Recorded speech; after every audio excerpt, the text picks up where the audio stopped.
There's space on the table. Hurry up. Join it.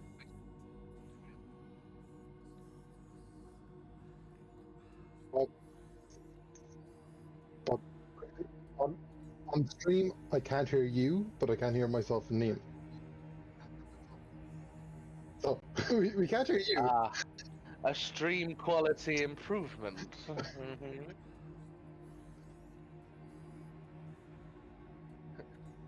Tonight, guys, our DM has taken a night off. It is me and Pat DMing and playing the entire session. You listen here, you little shit. They can hear me now.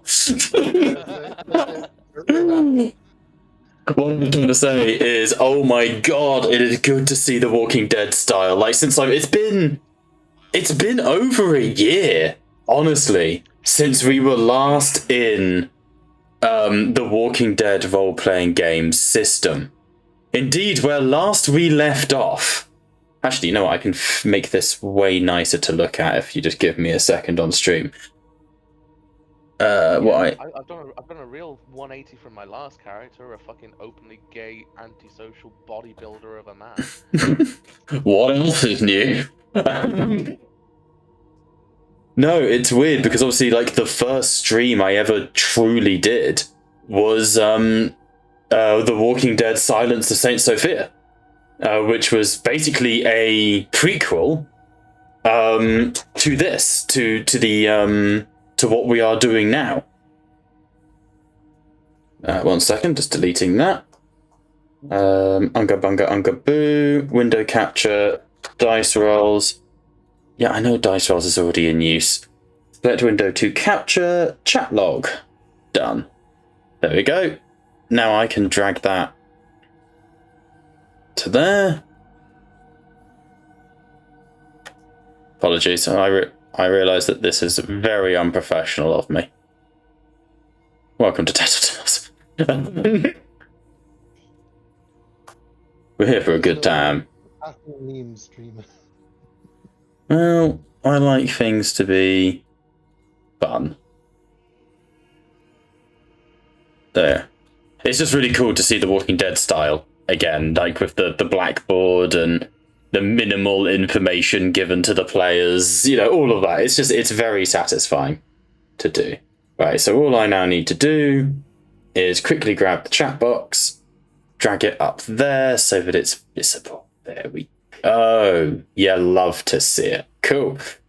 So indeed, we are back with The Walking Dead Nevermore. This is our own little spin-off universe set... Thank you, streamer Steve. That is not helpful.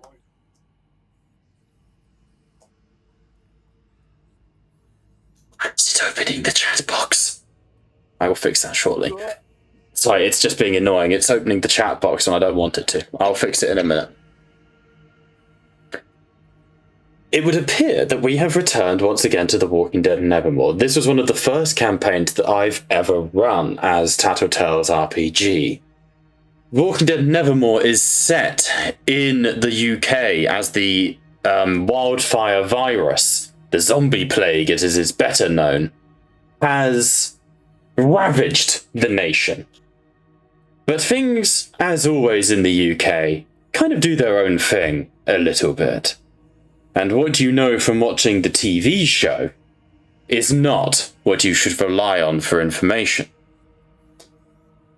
As of 28 years later, 28 days later, 28 weeks later, we begin a disjointed time frame. It has been 3 weeks since the outbreak in London at the St. Sophia Hospital, where a single mosquito that fed upon the virus infected spread its wings and flew from person to person before succumbing. That mosquito infested a raven that had flown over from France, bringing with it the mutant strain native here to the UK. The first few days of the outbreak were chaos. Barricades on motorways, fires on every skyline, news channels repeating the same desperate messages to the silent listeners until those news channels themselves became silent. That's when the bodies came. London could be contained. It was ringed by a road after all. But the bodies from across the channel didn't stop.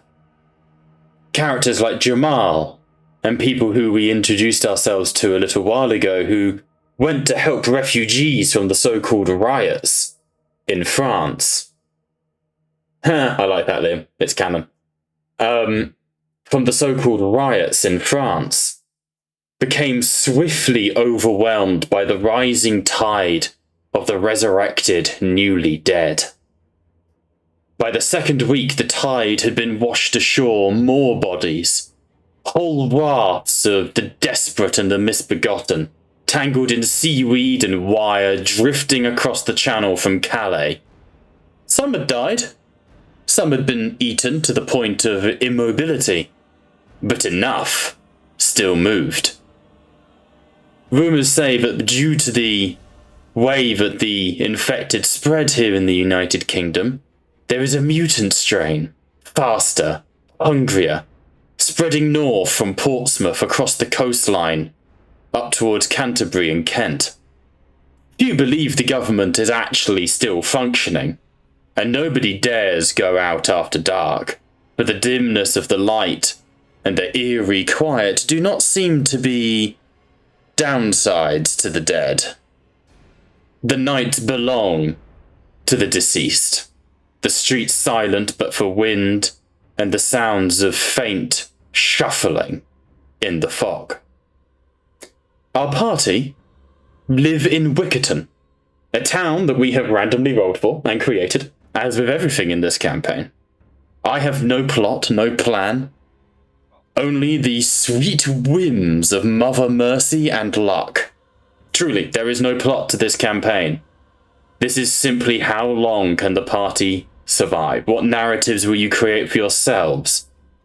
There is no moral being forced on you outside of the morals of what you choose to believe in. Whether you are the bastards who will claim this new world for themselves, or the monsters who haunt it, or simply survivors who are alive in it, that is up to you. Wickerton is a decaying seaside town, long forgotten even before the end of the world. Once busy dockyards now lie silent, arcades and fun fairs, hinging and whinging in the sun and the night, half collapsed, and cranes frozen over the water like the bony fingers of giant skeletons. The amusement pier leans at an angle, its lights long dead and the narrow terraces climbing the hill, dark and empty. Beyond the town lie farms, drainage ditches, fuck. Sorry, what? Liam's great draining dick. Why do you think I'm in this fucking session for a start? That's why he pays the big bucks, boys. Fuck's sake. Let me just quickly configure settings. How do I set it so you can't see shit? You flip us off. No, what I want is token vision animation. Animate, yes. Light source animation, yes. What I want is for you to not remember what you've seen. It's the fog of war settings. Where are the fog of war settings? I'm trying to remember where they are. Yeah, they're not.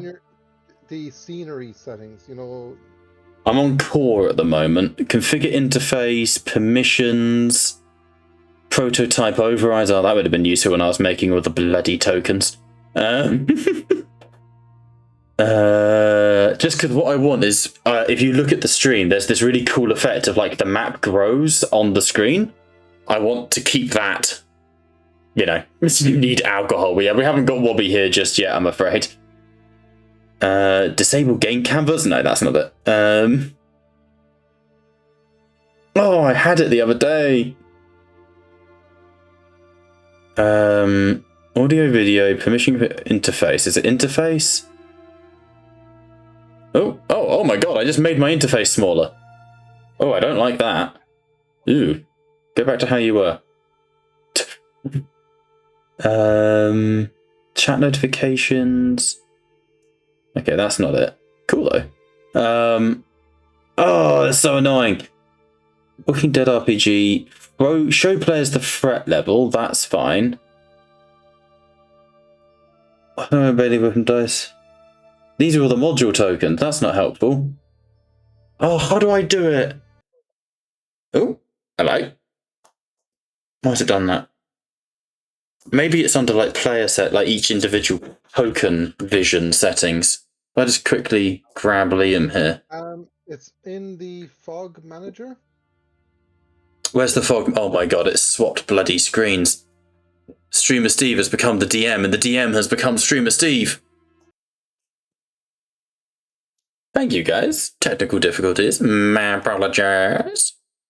There you go. Swap them over. Where's the fog manager, Pat? Am I going crazy? It's in...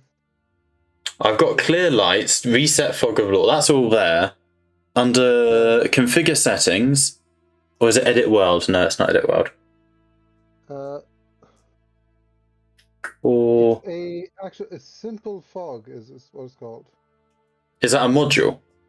I think so. 1 second. Nothing comes up when I search under core. Sorry, guys, this isn't important. Like, we'll move on. Scene navigator, scene director are the ones. I haven't got any of that. Configure default sheets. There should just be something under. No, it shouldn't be. It shouldn't be a module. It should just be a set thing of like you don't get to remember. Oh, you're right. It's under scene, isn't it?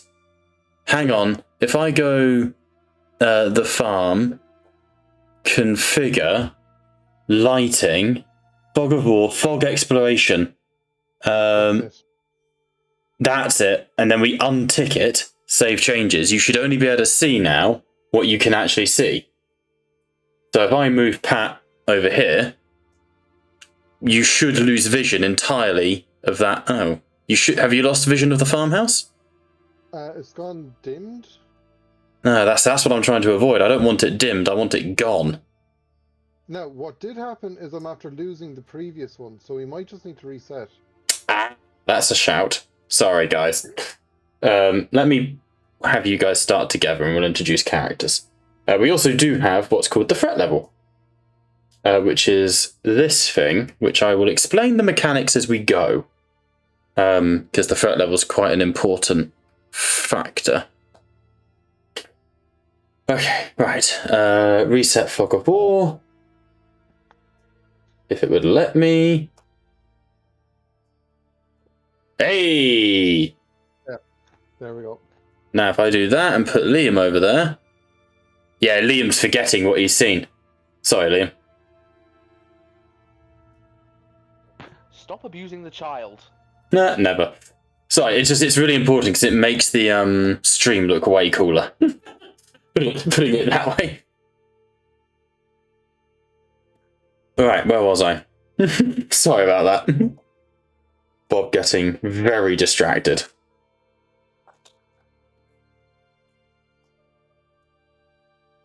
Why is it trying to load up War for Pandoric? That's weird. These nuts. Liam, none of that, thank you. Very inappropriate. Oh, I'm so sorry, Mr. fucking Twink Energy. Fuck off. Bite me, bitch. Offer or... Maybe.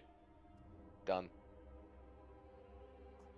Okay, right, and why has...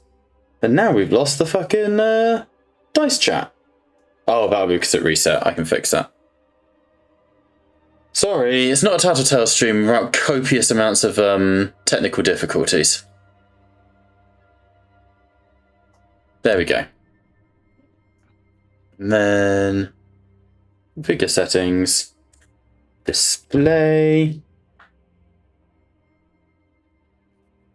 What's it called? It's called Monk's Common Display.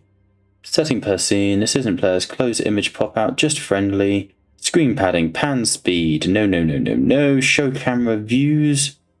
Show combat. That's fine. Configure common display. Just want to get rid of the chat.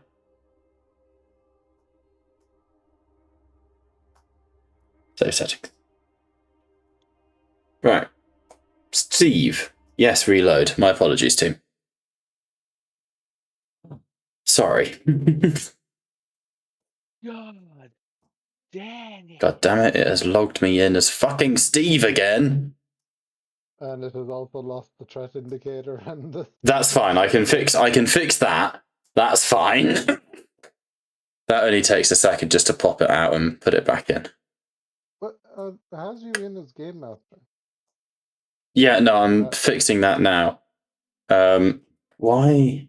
Oh my god, why? Oh dear, funny old thing. Right, threat level, no. Right. And then we just need to crack open the threat level, pop that out. Okay, that's not going to work. That's fine. We can live without being able to see the threat level for now. I will fix that at a later date. What's important is it's working.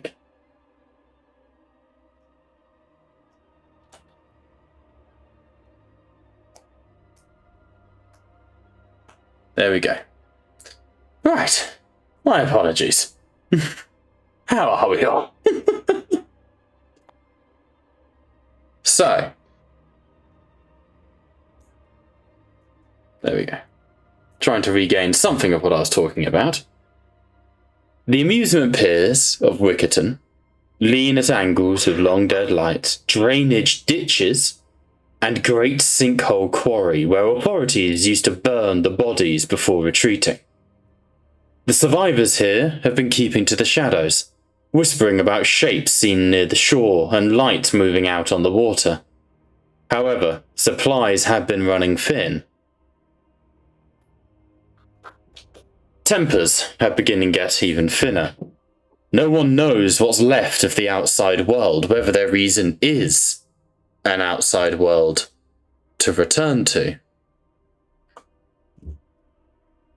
All that people know is that London is gone, and the night is growing darker and longer. This session begins at the end of the 3rd week, as the first truly cold steps of winter begin to pace. The lot of you are part of the first wave of survivors who have escaped Wickerton and fled to the northeast across the river to Keloid Farm, a large holding a few miles inland, where used to be pigs being raised, livestock and lower level crops. The air here stinks. Not so much of livestock anymore, but the human decadence that is here. There's not much in the way of working latrines. There's no defences, so every chime of a bell from the hastily made audio traps you've set up leave you scared and frightful. Were this farm to become under assault, you would have no way to defend it. But it does provide food, and there is room here for the many people who live here, or at least the many people who have fled here. From across the coast, there is the stench of salt and rot.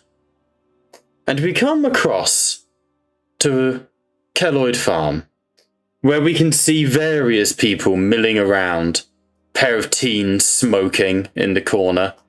We can see Angela Garcia slowly working in the gardens and the farmland, trying to grow something.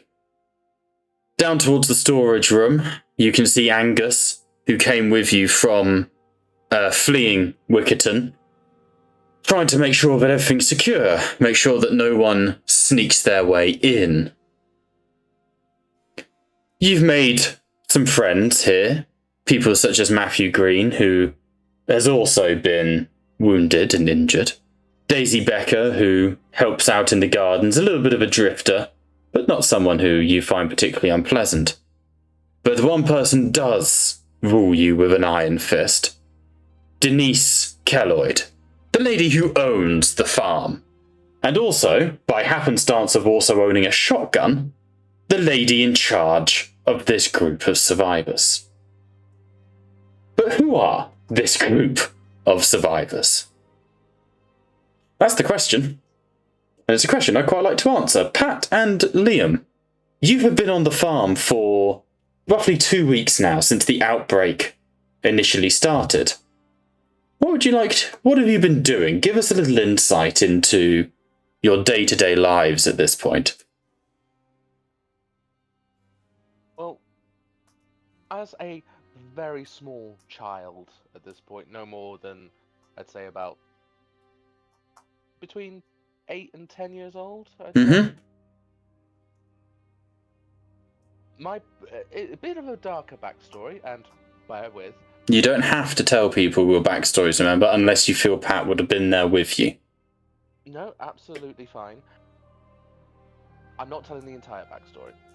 That's fine. I'm just saying, like... Christian has been shot. He's not told anybody why, not told anybody how. He's currently trying to recover. The only friend that he's got is a dog that his parents named. And they never wanted the dog because it was a stray. Christian has been avoiding adults like the plague. He has been avoiding interaction with other adults. Gets on with other kids as much as possible, but distrusts every fucker. So he will be sticking to the shadows, doing what he can do to earn his keep. But it isn't much, because adults see him as a kid, and after what has occurred, he despises that. Okay. So as we sort of fade into this farmhouse, there we go, I've fixed the names. As we fade into this farmhouse and we find our party sort of on the brink of survival, what's Christian doing? You can see Mother Kelloyd busying herself around the kitchen, hacking into what little meat there is. You butchered the last of your chickens a week ago.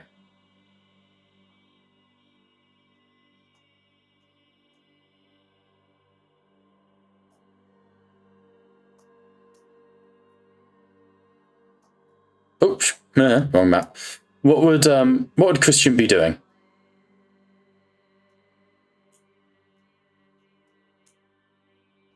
Christian would be, as much as he can be, helping. What was the woman's name again? This is Denise Kelloyd. She is the lady who runs this place. This is her farm. Would be helping Denise prepare food as much as possible. Just trying to stay out of her way, though, because he doesn't really want to interact, but he wants to be seen to try and earn his keep. Very good. And his dog will be there expecting leftovers, which is not going to happen. The dog itself, to introduce the lovely dog, is, as you say, a stray that you picked up a long time ago. And what was a frail and fragile puppy has since become a powerful German shepherd, fiercely loyal to Christian, and perhaps one of the only reasons that he has been successful in his survival here, considering the fact that, he's an easy sort of target for the unpleasantries of life. However, he has been able to survive, in no small part thanks to the nature of having basically a wolf next to you. Yeah, and I'd likely assume that at some point close to the arrival of Christian, there was probably some debate with some vile fucking teenagers that they should gut the dog and eat him. But in consequence, and in light of Christian's attitude, he would have probably, not lethally, stabbed at one of the legs. Yeah, makes sense. Conversations like that are becoming more and more common. More and more, it's being found that a lot of people are starting to get hungry. So, as Christian is helping out in the kitchen, it's not like it's a bit, are we going to play the dog? No. No. I mean, no, he would if we asked no. him. I know he would, and like, no, I'm not saying that, but no. Okay, maybe. Wonder if I can get it to work that way. Show threat level. I can just do that. That'll do. Threat level. Currently, threat level is at 0 as you are in what is essentially your sanctuary, your safe place. And as you're sort of helping Christian, Mama Kelloid, as she is known, is putting you to good work. She's clipping you around the back of the head. Fucking pluck 'em, boy. You don't realise you've got to pluck the chickens properly now, properly. I'm trying to. I haven't really done it. Grab the chicken, and she slams like a underfed, brittle chicken. Grab the chicken by the neck like this. Grip and pull. And what you want? Don't tear the skin. And she hits you round the back of the head, which immediately the dog looks up with a. She sort of wearily looks at the dog, and you can see Mama Kelloid goes nowhere without the shotgun at her back. Yes, Mama Kelloid. I'm sorry. Ignore the dog. He is a little bit protective. I swear I was too nice to you letting you keep that fucking pup here. We never needed farm dogs before. We don't need them now. Still, I suppose it's good for morale. And if it does get hungry, we'll eat the fucker. True, but you've got plenty of other people that'll eat other people, and the dog's good for handling them. Yeah, you're not wrong. Unfortunately, it turns out we're living in a dog-eat-dog world. And she laughs at her own joke and goes back to neglecting and ignoring you. Well, shit. I will redouble my efforts to pluck a fucking chicken. Okay.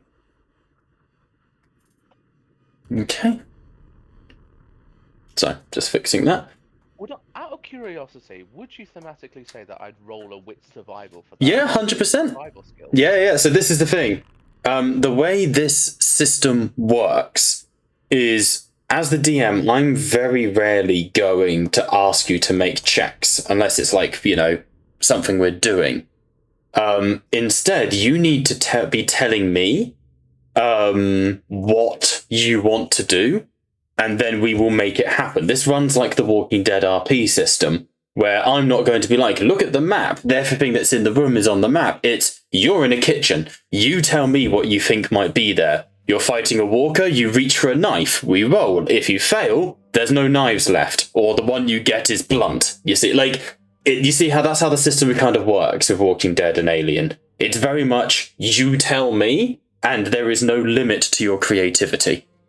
It's one of the things that makes me very excited for it. I root around this tiny little ranch for a nuclear bomb. Okay, roll away. No, genuinely roll. Okay. Roll me a survival. Shit. Pat's sitting here like, and we're dead. I got a success. On a success, Liam, as you start digging around in this kitchen, this is why I love this system, by the way, because I used to do a lot of improv at school and college and university as well. I did a lot of improv. So it's one of those things of like, this tickles my improv thing.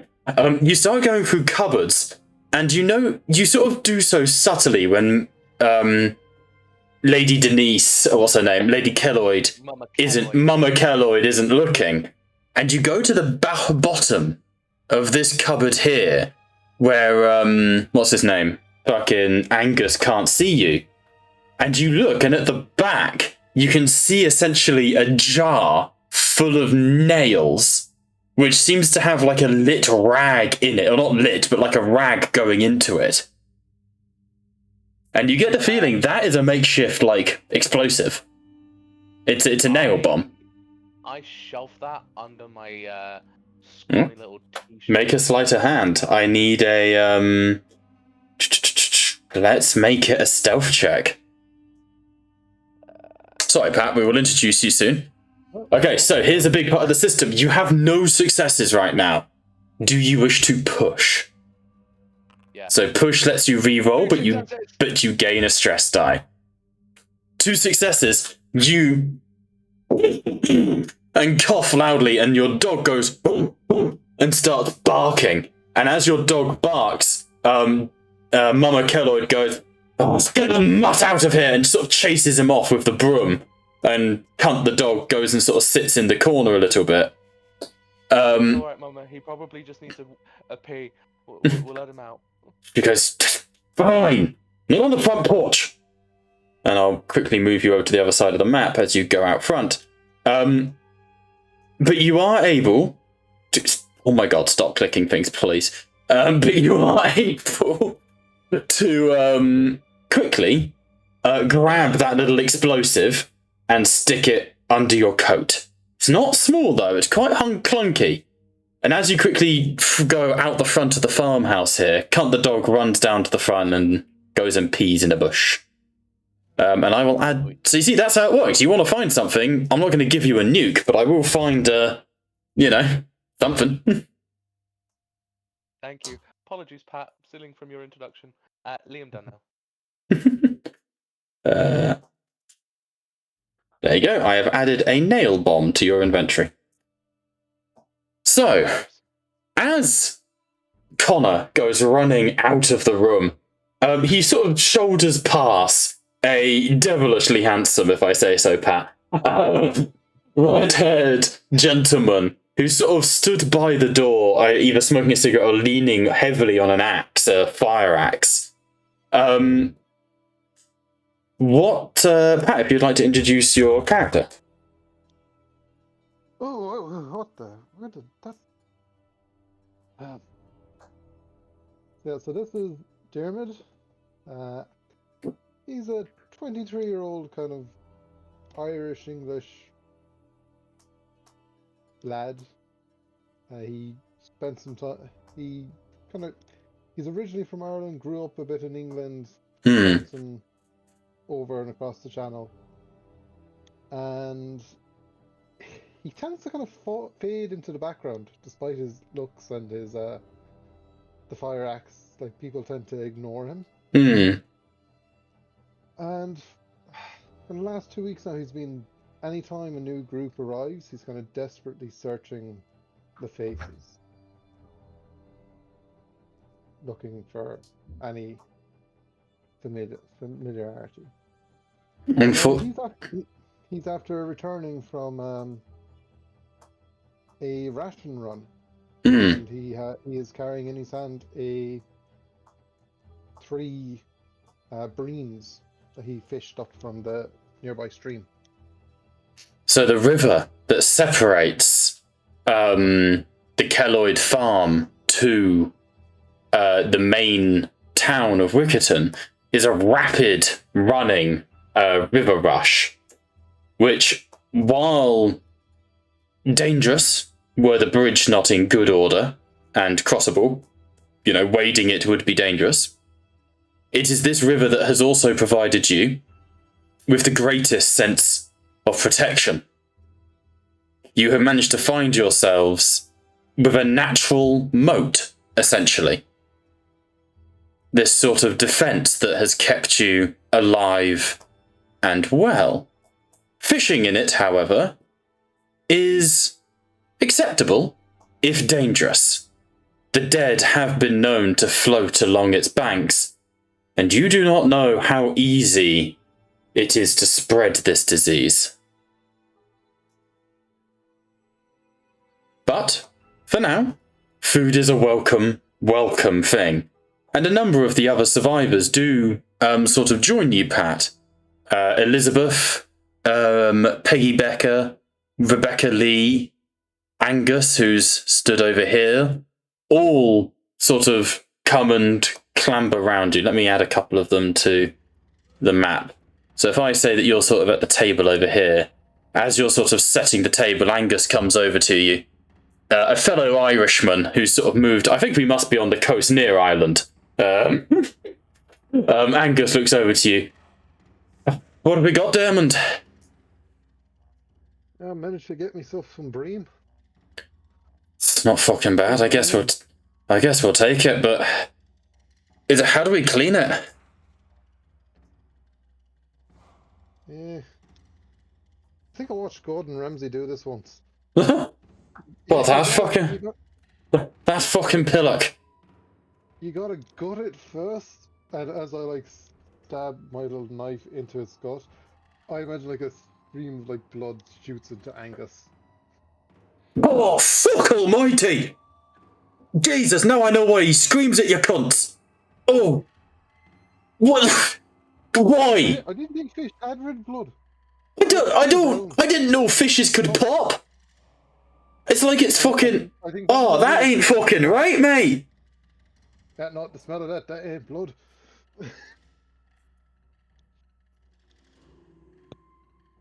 Oh, how the hell's it burst like that? I'm pretty sure fish of all of God's fucking creatures are meant to be fucking watertight. Oh. Oh no. Well, they're not. If they're not waterproof, what are they doing in the bloody river? Scientist to you. Oh Christ! I'm gonna go wash my eye out. I keep like jerking my knife because it's kind of got stuck, and there's more. The fish is. This fish, make a survival check for me, Diamond. Yeah, survival. Do you wish to push? I will. I got a success. It is odd that this fish is so heavily swollen. And you sort of look at the meat, if that can be said. I mean, I would argue that no fish is meat. It's a type of vegetable. But it doesn't look good. You don't think this is edible. Is that so, Liam? I'm so sorry, Bob. You don't think this is edible? Fuck, it's gone bad.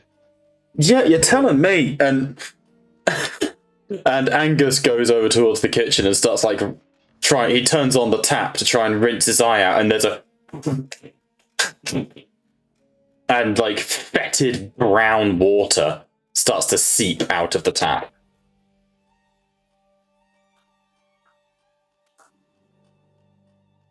I try cutting into one of the other two fish that I got.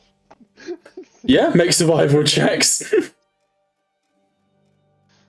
So this is for the second fish. 2 successes on the second fish. Nice. That one cleanly a much stronger cut. And you're able to sort of start scaling it, pop the eyes out, start to descale it. And Peggy comes over to you.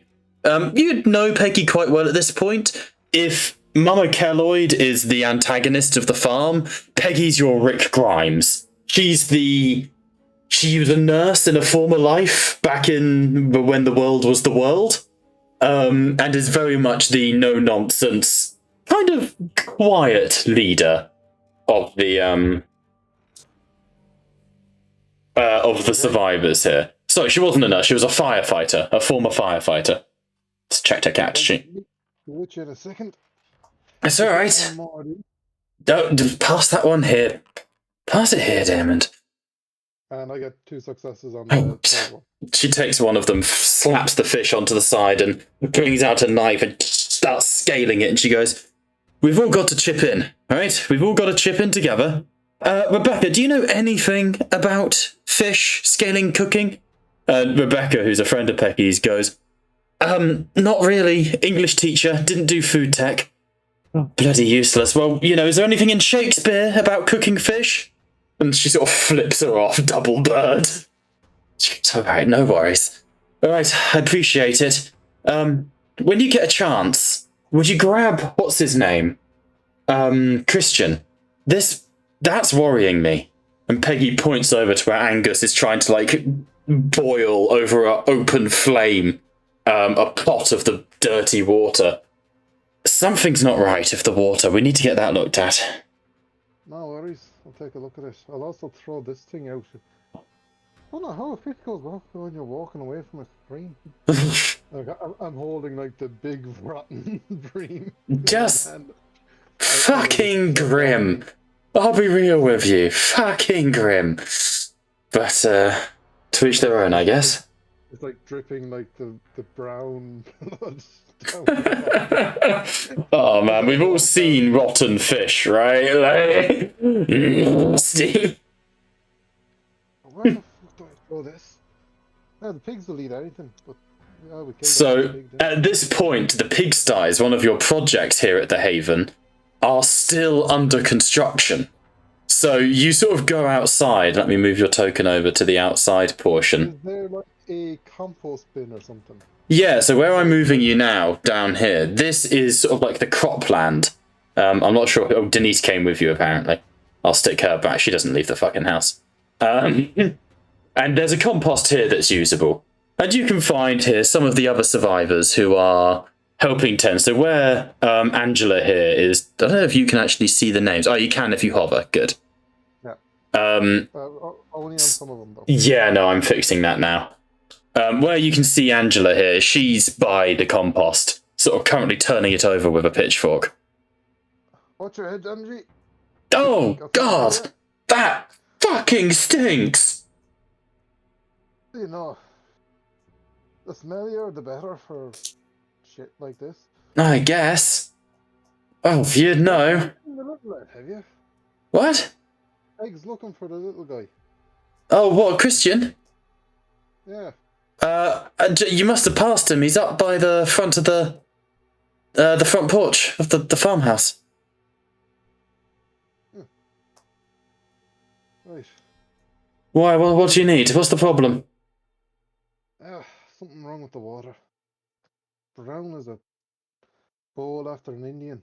Oh God, someone's shit in it, or is... Oh God, tell me the silage tank hasn't popped. Oh fuck! You mean the story tank? Yeah, you know, she gives you like a half grin. I'm a store clerk. I don't know. I don't know things. I'm slowly drifting into farmer. Hi. Yeah, the accents last a solid 5 minutes, guys. Right. Better find the lead. Yeah.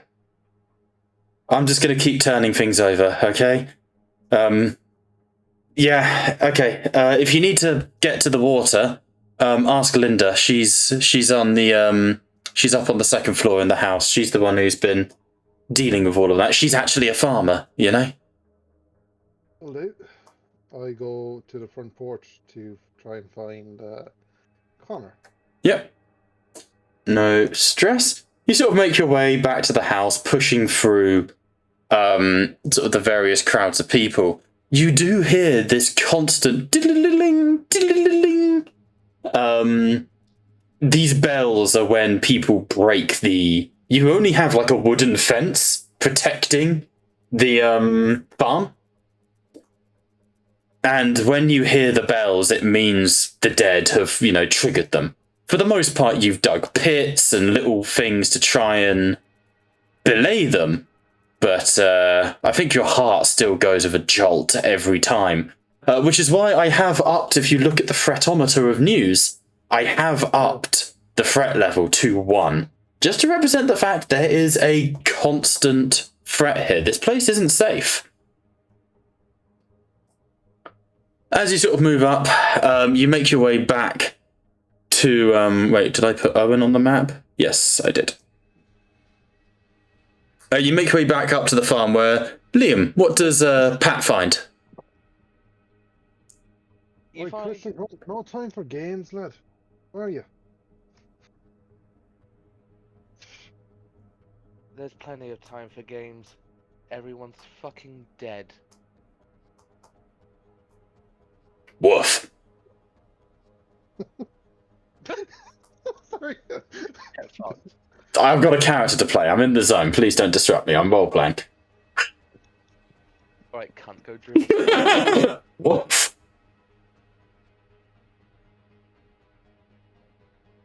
As Jeremy kind of gets closer to Christian, he does.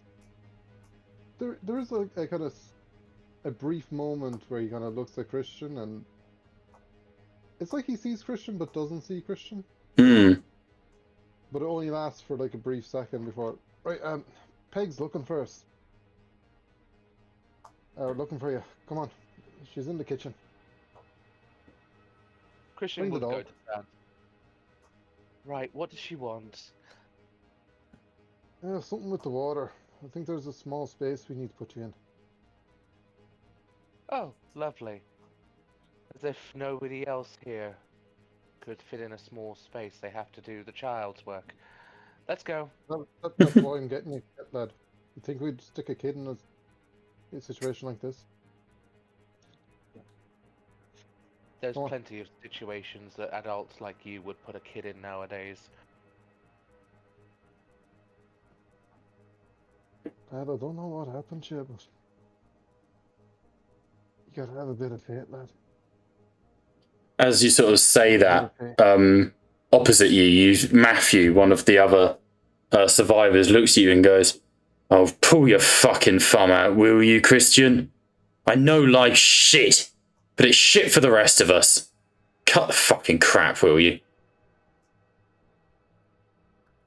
Oh, I'm sorry. Who are you? Because I was minding my own fucking business. Clearly not. Touche. Bye-bye. As you sort of move back into the room, a large sort of muscular, not like muscular in the sense of like bodybuilder, but muscular in the sense of he clearly is no stranger to like a hard day's work.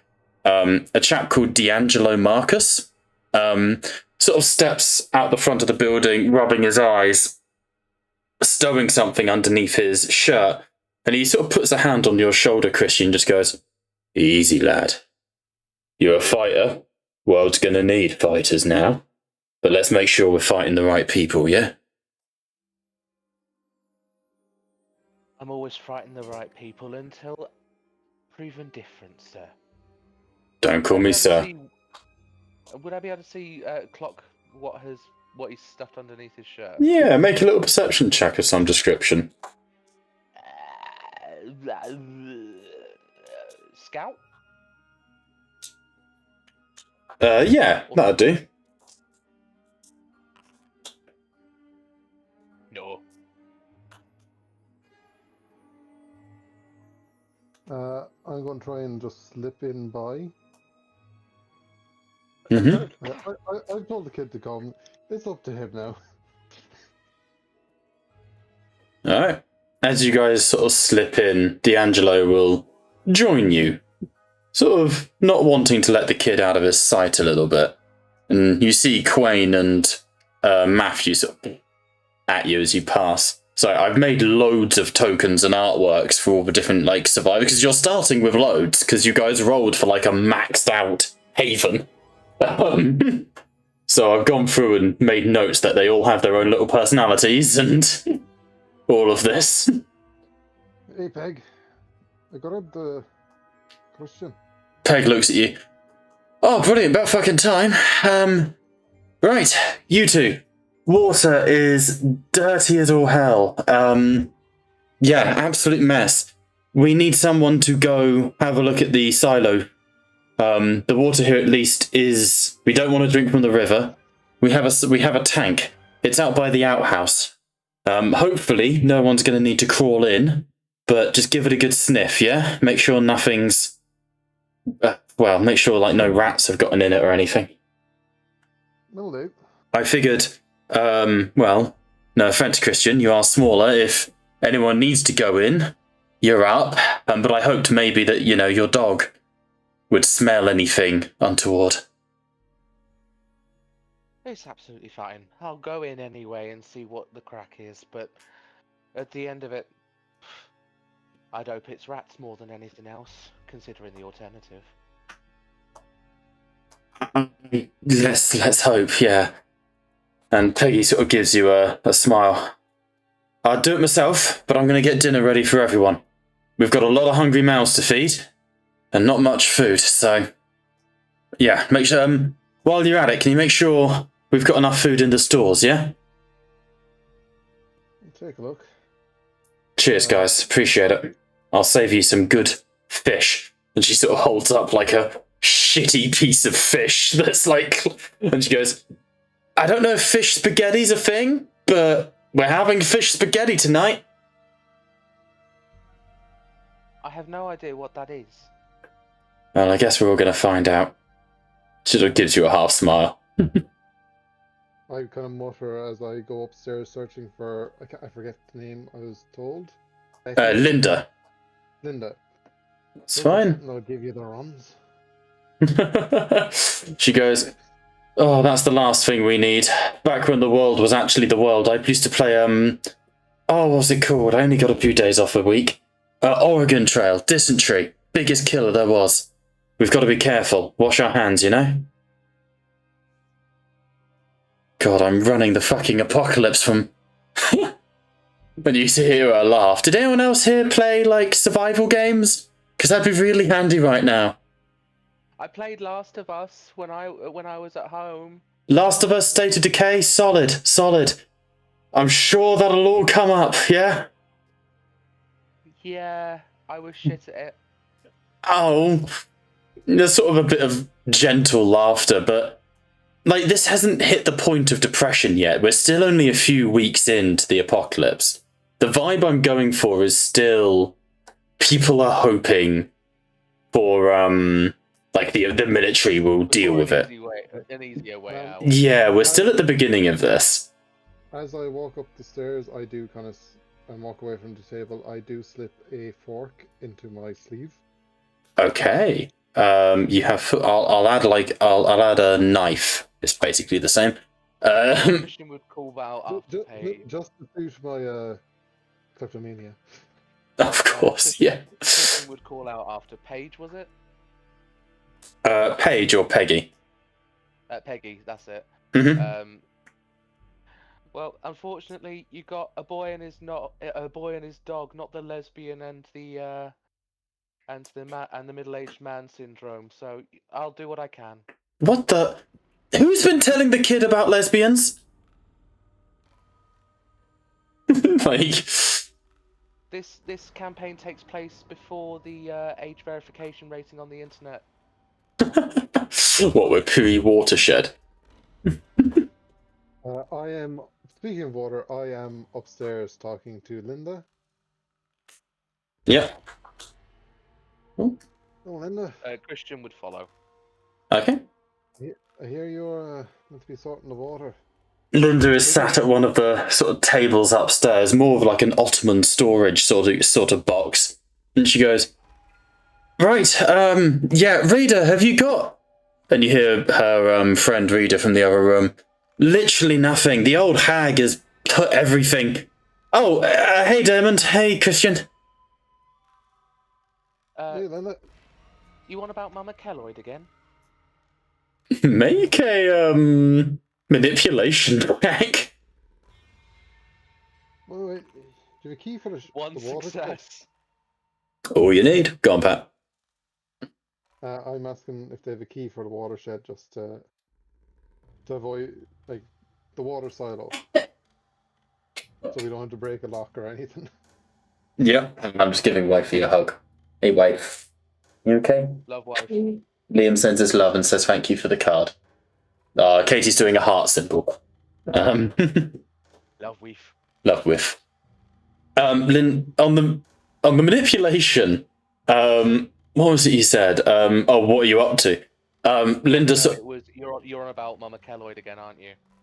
Linda looks at you and goes, "Look, she's got that gun, right? She has a shotgun. Mate, there must be something else lying around. Hunting rifle? I ordered bread, honey, but, huh? Piggies, I fed them. What? We're out. Go on, Liam. Christian would lean into Linda. I'm more scared of her farts than I am of that shotgun. Have you felt it? Linda grins. Look, I like you, kid, but trust me, be more scared of the fucking gun. She's an absolute bitch, but she's only in charge because of that thing. And it's her farm, I guess. I know, but let's face it, the shotgun's quick, the farts linger. Reader comes out. I just... Nothing. I really hoped that we'd find something just to turn the tide a little bit. But, screw it. As long as we're here, I guess we can put up with the bitch. Like, she's let us stay here, I guess. She's been nice enough to do that, but me and Dermot here are going to go and look at the water silo.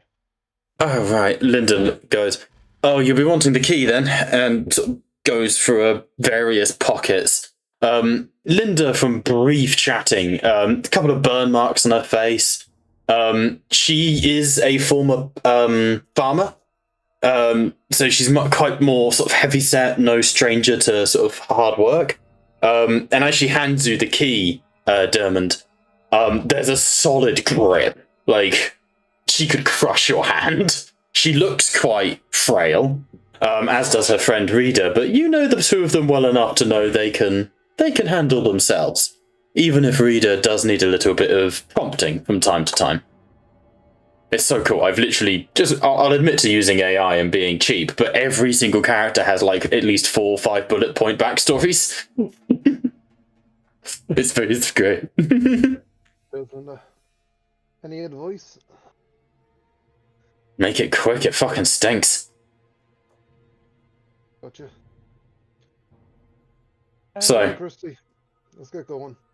as you... Sorry, just before we go, Linda, Mm-hmm. what does the smell remind you of? Because,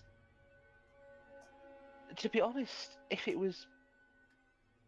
Sorry for saying bad words, if it was shit, we'd know. No, as in just like dirty water, you know? Yeah. Like, I don't know, it's hard to tell, we're coastal. Everything kind of stinks a bit. Don't you know? Yeah. Don't you just? That's the fish I got earlier. Knock a horse with that stuff. And trying to not gain everyone's attention, Christian would go, "Come on, cunt." As you say that, Reader goes, what? And Linda just straight up laughs.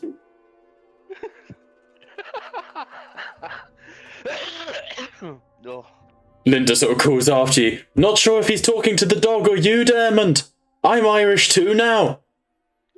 For fuck's sake. Sorry, I'm making a note. I guess we are just an Irish farming community somewhere in the UK. I love and respect you, but why has everything become Irish? Because it's the best accent. As an Englishman, if there's one thing the Irish have got us beat on, it's the accent. Yeah. That's true. Like, you know, Anyway. generations of war have boiled down to an Englishman admitting that. Glad you can finally do that. I know, it's been a real healing process, Pat. Have you been training Bob? No, he's just paid extra for it. Okay, listen here, you indoctrinating piece of shit. So, as you guys sort of move out round to the side of the farmhouse, you make your way to the actual water silo itself. Just across from where you are, you can see the outhouse where it's like the food is stored, like the chickens are hung up to dry. But in the bit in front of you here, there is an actual water silo. Before I open the door, is there any tracks or sound or like any signs that a shambler might have gotten around? Make a scouting check for me.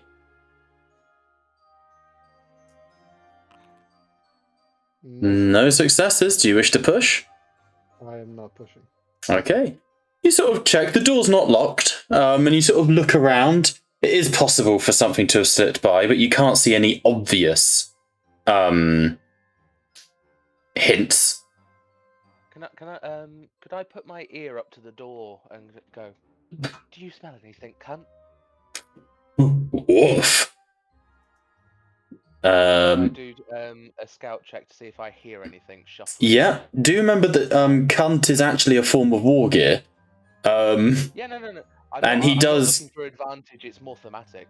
No, but he does give you a +2 to certain rolls. It's meant to be close combat, but in this case, I will allow +2 to a scouting check. How do I do that? Change your when you click on scout. Add bonus die. It's like Wrath and Glory at the bottom. Add bonus die. Click it and change it to 2. Do. No successes. No successes. You can push if you wish. Why am I Irish? Fuck it, we're an Irish farming community at this rate. Well, damn it, it's lovely to meet you. This is going to turn into Gangs of New York real quick. I accept the challenge of the so-called natives. Well, fuck it. We made it all the way from Dublin. I do not know if anyone's going to get that fucking reference. No, probably not. Watch Gangs of New York sometime. What a film. It's all about the Irish immigration into America. It's Daniel Day-Lewis's best performance. It's a fucking masterpiece. Anyway. Right, I'm going to open the door. Okay. Oh, I use the key on the lock. there you go. Yep, you just click it open. Pushing inside, in front of you, there is a large, open-topped sort of water tank, like you know those like lorries you go by with the constantly spinning cement mixers, the big ones. Like one of those, but vertical, open-topped with a ladder up the side, with like a little platform. And as you walk in, you can definitely smell, something's off. Oh, rank. Oh, fuck.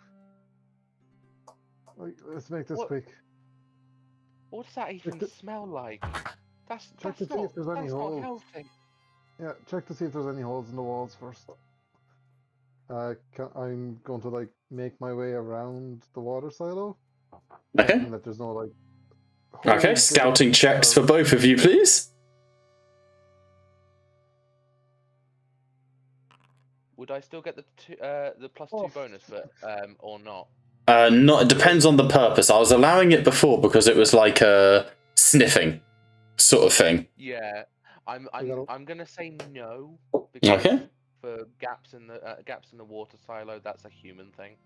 Okay. I see. I rolled a 1 on my stress die. Yep, I see. So, Pat, as you sort of check the wall, you climb up to the water silo, and as you sort of lean over the edge to look in, it's actually filled to the top. It's really like this thing should have been draining and sort of like going into the pipework, but something's blocked it up. And as you sort of pull yourself over the lip to look into it, there's a cloggy, wet hand grabs onto your wrist. All right, you slip. Say again? Alright, Walking Dead Season 2. It's been a while since I've watched, honestly. I'm actually going to make these rolls private so you don't get to see what the results are. You slip and fall back, the ladder sort of giving way under you, and as you hit your back onto the wall, and you clang your head off the side of the water silo, your ankle twisting to the side as you hit the ground with a... you cry out in pain. You have gone from unharmed to battered, 2 points of damage out of 4.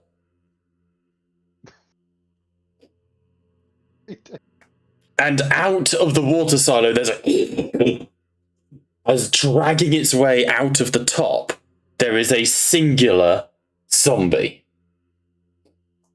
Oh, stumbler. Both of you make, very quickly, before you do, both of you make make it wits. Both of you make wits check for me. Nice, 2 successes.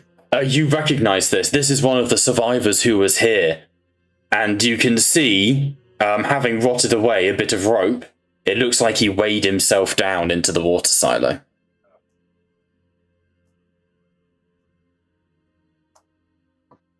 Percy, run! I'm not leaving you. What the We can leave? take it. Get out the door for unlocking it after me. As you say, run, immediately cunt is barking. And he's barking as you guys bail out of there. Cunt keeps barking as you hear a flop, and the body of the stumbler drops to the ground and is giving chase. What do we do, guys? Cunt's gonna run out after We're you. gonna fucking I fight it. slam the door shut. Okay, both of you make agility checks. See who gets there first. Because if Pat fails, he's locking the kid in with the walker. No, I was waiting for the kid to get out. I know, but Liam is... Okay, before you slam the door shut then, because it's pretty funny. You get outside, Diamond, but in there, Christian, you stand your ground. Cunt the dog barking as this stumbler slaps down the side of the water silo, hits the ground, and begins to rise up, clearly having shattered its left knee, but dragging it towards you, going... What do you want to do? I'm gonna fucking spear it. Okay. I honestly want you to make like a bravery trek, but that's not a thing in this. That's a Mensolum thing. Okay. You dash forwards, make a combat roll. You do get +2 for the dog, which I think is already incorporated in your stats. No. No, it's not. Okay, add 2 then. By the way, both of you +1 stress, please, before you roll in. Oh fuck! Why would you say that?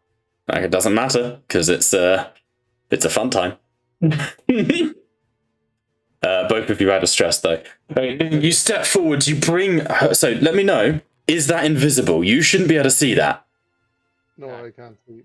Fantastic. Because you don't need to know. So the way these works, mechanically, is when you roll a walker attack, you can either choose to just take the result, in which case you don't know what the result is, or you can attempt to kill it before it comes for you. So anytime you fuck up, then there's a chance. You pick any skill that is applicable in the situation. That can be close combat, that can be mobility to dodge out the way. It can be stealth, scout. I'll allow leadership to make, to have the dog distract. It can be any skill that's applicable. All you have to do is succeed. If you succeed, the walker attack, the result you've rolled, whatever it may be, is negated, right? I'm just double checking this is correct. Walker attacks. The walker attack is negated, right? Hello? Okay. Yes. So first things first, the threat level has gone up to 3 because you are actively under attack from a walker. Single walker attack. If you want to determine the advantage, you can roll a double no mechanical effect. A single attack can then result from you messing up in a skill roll. This means you've not alerted the swarm, but 1 or 2 of them are coming at you. A single walker attack is rolled by 1 skill roll. You can roll any skill that makes sense in the situation. DM has the final word. Okay, so Liam, you can attempt to avoid this walker attack if you wish. But of course you run the risk of rolling another walker attack, and we end up with the escalation. So I can try and close combat roll this. Essentially, yeah. So you've already fucked up on the... So you step forward, you slam the spear, and due to the fuck up, the spear stabs into the side of the water silo, and a burst of water hits you and the zombie. You're both slammed into the wall and knocked, to your knees, knocked prone. Cunt is barking loudly. Daremon's about to run in, but the walker turns, begins to grapple onto you, grabbing your legs and pulling itself onto you. What roll do you make to try and avoid the situation? If you want to avoid the situation. Okay, make another close combat roll for me then. Oh, I can use gear, which is cunt the dog. That does make it automated. Oh, sexy times. We love that. Nice. So on the stress die, you get a success. You lash out, kicking the walker back, and are able to... you make close combat. So as you kick, its head cracks back, the neck breaking, and you're able to scramble away. And in its sort of panic, the walker sort of impaled itself on a upright pitchfork and is no longer a threat to you. But is sort of stood there going as it's staggering into the upright pitchfork. So that's how combat works. It's real quick. Can I attempt to put it out of its misery with the spear?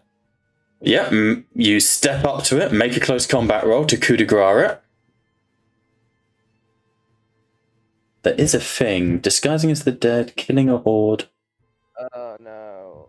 Oh, no. Okay, so before we roll that one, Pat, what are you doing? You hear from inside the sounds of Christian fighting the spear. You hear the water break with a clang, and you can hear Cunt barking. Immediately, you can hear there's shouts happening from across the farm, and racing out the front, you can hear Peggy and the others are coming to help. I run in, like, Mhm. damn kid, and I take the fork that I had and I throw it. This is the first thing I have in my hand. I throw it. Fucking respect it. At the walker, trying to, like, impale it in the eye or something. Okay, so I'm gonna roll the fuck up. Okay, Liam, what check? As you step forward, you go to thrust the spear through its head, but you miss the shot slightly and scrape it through the jaw. Breaking the jaw to the side, you stagger forwards as you've overstretched, and you essentially fall towards the walker, which reaches for you. What roll do you want to make to avoid the fuck up? Gotta think of a better word for fuck up. Mobility to dodge out the way. Do it. Roll away. So I hope you're feeling okay. One success. One success. Fun fact, you rolled the absolute worst result you could have done. You rolled a 36 out of 36. You would have been ripped apart. Just so you know. Bruh. Yep. You would have been overwhelmed and ripped apart. But as you stagger forwards, its clammy hands grip onto you, but you slap the hands away and stumble back as a fork whistle passes your ear. And Pat, if you could make a ranged combat for me. Will do. One success. One success is all you need. There's a... And somehow the fork has embedded through its eye and has hit the brain, and it twitches before sort of slumping on the pitchfork and is dead. As this happens, D'Angelo, Nick, Rebecca, Angus, and Peggy all arrive. I grab Christian by the shoulders. When I say run, run. Sort of in charging. Oh, are you alright? We were told to stop whatever's in the water tank, and I did my bit. Dog is sort of whining. I died. And we had a what? stumbler in the water silo. And what? If people would have drunk that water, who do you think would have done that if not us? I did what I needed to do. All you see is a fucking child. Yeah, you're a kid. A kid that... And I wave my hand at the 5 adults again. 5 adults come running up to you. You think between the 6 of us we couldn't kill it? D'Angelo sort of... We could trap it and then take it out with minimal risk. Then in future, choose an adult to go. You chose a child, and I did what I thought was best. As you sort of say that, D'Angelo comes up to you. Christian, you're not listening. We're not criticizing. Looks like okay. And he sort of pokes his head in through the thing. Oh Christ, it's Shane. Steps out, closing the door. Looks like Shane must have slipped and fallen in the water silo. It's terrible accident. And there's a few sort of murmurs and nods, though no one believes that it's an accident. And he looks at you two. Like, look, listen. I get it, Christian, you're proving yourself. But we're here. We're a community. We're a team. Don't handle things by yourself. Yeah? It's just a one-way ticket to getting ripped apart, mate. I get that. And I get your point. But if you're so concerned about your morals, don't send a kid in next time.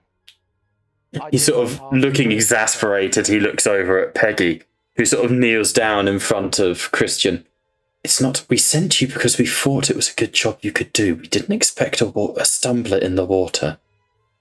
Look, we know you're a kid, but you've got nothing to prove. Okay? We want you to stay safe, Christian.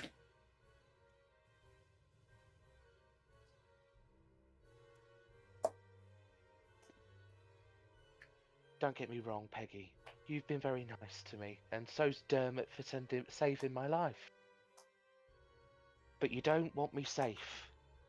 You want me useful. I don't think you get to tell us. I don't think you get to tell us what we want for you, Christian. Right now, I want you both to check for any bites, okay? Both of you. No bites, but I'm pretty sure I got a bruised rib. You look like shit, Dermot. I'm going to remove the sharp fork for your inventory.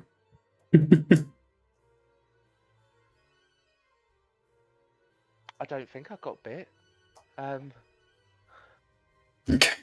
Alright. Do you smell anything on me? Hunt starts like licking. So that's so aggressively. Hunt starts licking your hand. A clear sign that he trusts you. Good boy. Okay. Peggy sort of smiles. Okay, take it easy. Go rest up a little bit. Make yourselves. That's okay. We need to double the perimeter. If a walker managed to get in, more will get in. And she's sort of like clearly trying to keep people busy. But we all know that this zombie didn't come from the outside. Not a bit. Yeah, I'm trying not to use my meta knowledge, knowing that when they die, they turn. I think you can know that in game at the moment. Enough people have died of natural causes. Because this isn't like The Walking Dead where it's like the people, but it followed the first season. It does follow like a fire. Like we've come from the town. You would have seen a hospital. You know. I don't think that's not something you couldn't know. Up to you though. How you want to play it. I'll let you guys decide. I don't think that was like a discovery. That when you die, you turn. Yeah. And this feels like a time this settlement would discover it. We need to figure out how a zombie, or how a stumbler, legally. I don't think we'll get sued for this. Managed to bite. I keep forgetting his name. Shane, wasn't it? This was Shay. Yeah, it's a reference. Oh. Okay, well, You can't copyright a name. Okay, well, let's just take it easy. We'll take a look at Shane, see what happened. Okay? You two need to go rest. Get that ankle looked at, Dermot, okay? I start limping towards the main house using my fire axe that I had left at the door. I would actually follow Dermot. Because as much of an asshole as Christian can be when facing other adults, he did save his life. So the two of you sort of return back inside, sort of to chill. Ooh, there's the storage. Where Nick and Rebecca join you. D'Angelo and Peggy are going to go investigate the body, and I'll roll for some stuff behind the scenes on that. I'm just quickly seeing how healing works, so give me a minute. 67 damage and healing. Recovery, 1 point of health a day is how you heal. But you can also allow, if you're broken, people can give you first aid. So Pat, you won't heal unless you wait a few days, I'm afraid. That's up to you.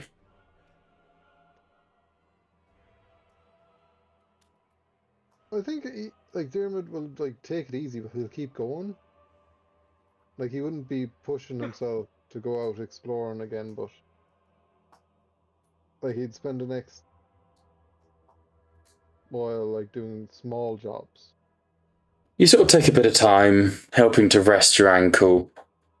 A few days do go by, and the main thing is that when night does come, the watch is tripled. People are on the lookout at all times. There's this fear that is so natural to humanity of the dark. And because of the nature of the farm, the fact that you are on an open hill, Denise does not allow lights on at night. She does not allow even, like, lamps and candles for the most part. So it is eerily quiet, and quite unnerving how quickly the world has returned to nature, and the sky is once again full of stars and cloud. But a few days do pass, and you're able to recover your health, as your ankle, thankfully unbroken, does... I was going to ask, would I have time in those 2 days to talk to one of my anchors? Yeah, you can, to recover some stress if you want. Okay, I didn't. It depends. You guys haven't picked your anchors yet. So this is why the narrative kicks in, if you can pick your rivals and your anchors. Basically people you don't like. Or do like. Can I have Peggy as one of my... 100%. 100% you can. Peggy being sort of... Peggy and D'Angelo, it's not intentional, it's kind of random, but that's the whole point of this campaign. They're kind of becoming the de facto leaders of this community. Denise is the in charge, but people turn to Peggy and D'Angelo before doing what Denise says. She just happens to have a shotgun. But yes, you can absolutely have Peggy as one of your anchors.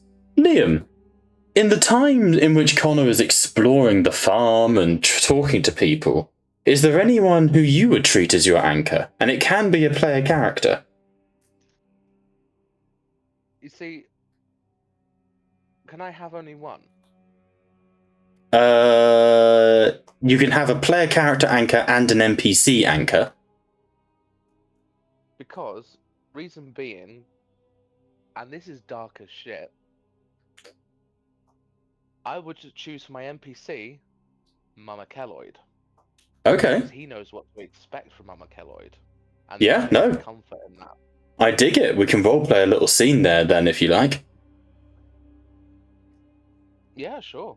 As in, yeah, like I say, I have randomly generated backstories for... I've spent a lot of time coding ChatGPT, basically, to give me, like, really, like, slightly detailed backstories for all these characters. I'm loving it. It's making my life super easy, but it also just lets me improv off the cuff. So if I close this door... we'll do Pat and Peggy as well, sort of like a natural sort of friendship that's developing there.